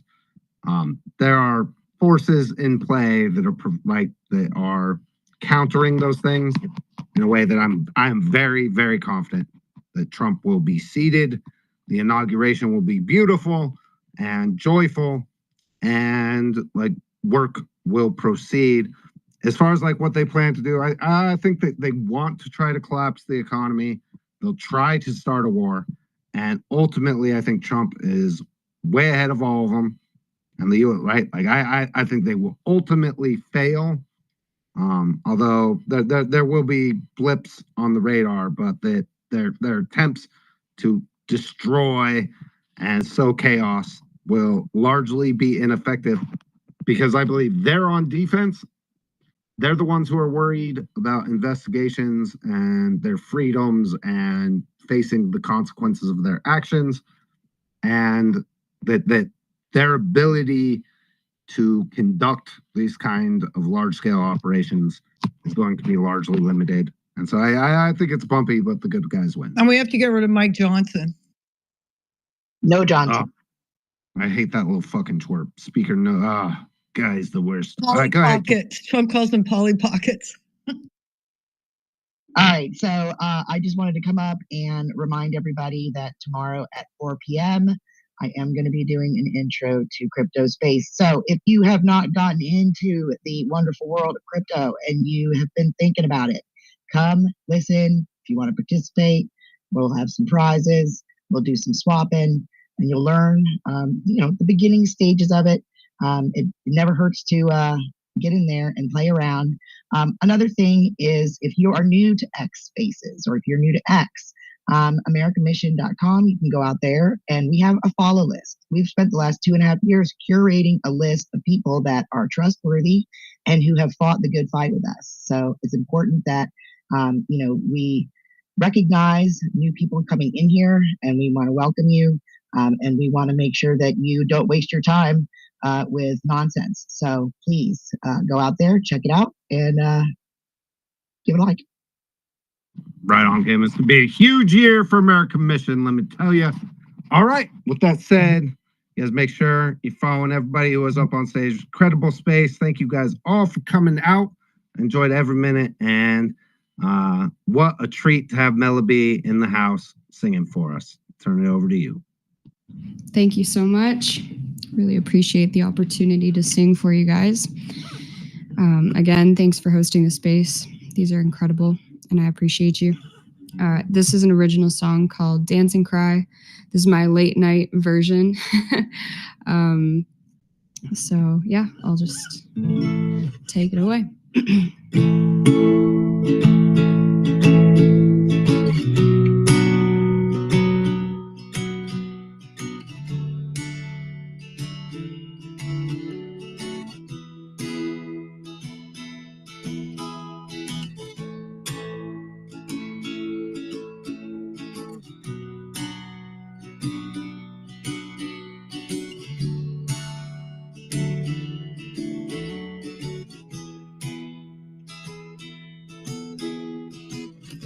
I guess I had this coming. The rain was bound to fall. I'm not ready. How could you be steady? I made the bed, but I can't sleep without you messing it up with me.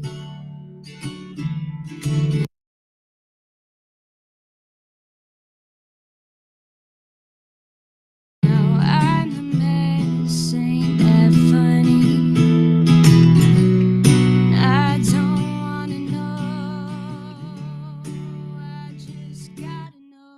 she make you laugh? Does she make you cry? Does she scratch your back? Does she make you satisfied? Oh, oh. Are you satisfied? Does she know your past? Does she know your dreams? Would she give it all just to make you happy? Oh, oh, oh. Are you happy? I know that I'm not perfect. For you, I really tried how to let you slip away. I can't bear another day. Oh, seems you've got new plans, as you should. Somewhere our names are etched in wood. Ain't that funny? I don't wanna know. I just gotta know. Does she make you laugh? Does she make you cry? Does she scratch your back? Does she make you satisfied? Oh, oh. Are you satisfied? Does she know your past? Does she know your dreams? Would she give it all just to make you happy? Oh, oh, oh. Are you happy? I don't wanna know. I just gotta know. Does she make you laugh? Does she make you cry? Does she scratch your back? Does she make you satisfied? Oh, oh. Are you satisfied? Does she know your past? Does she know your dreams? Would she give it all just to make you happy? Oh, oh, oh. Are you happy? Are you happy without me? Are you happy? Are you happy without me? Are you happy?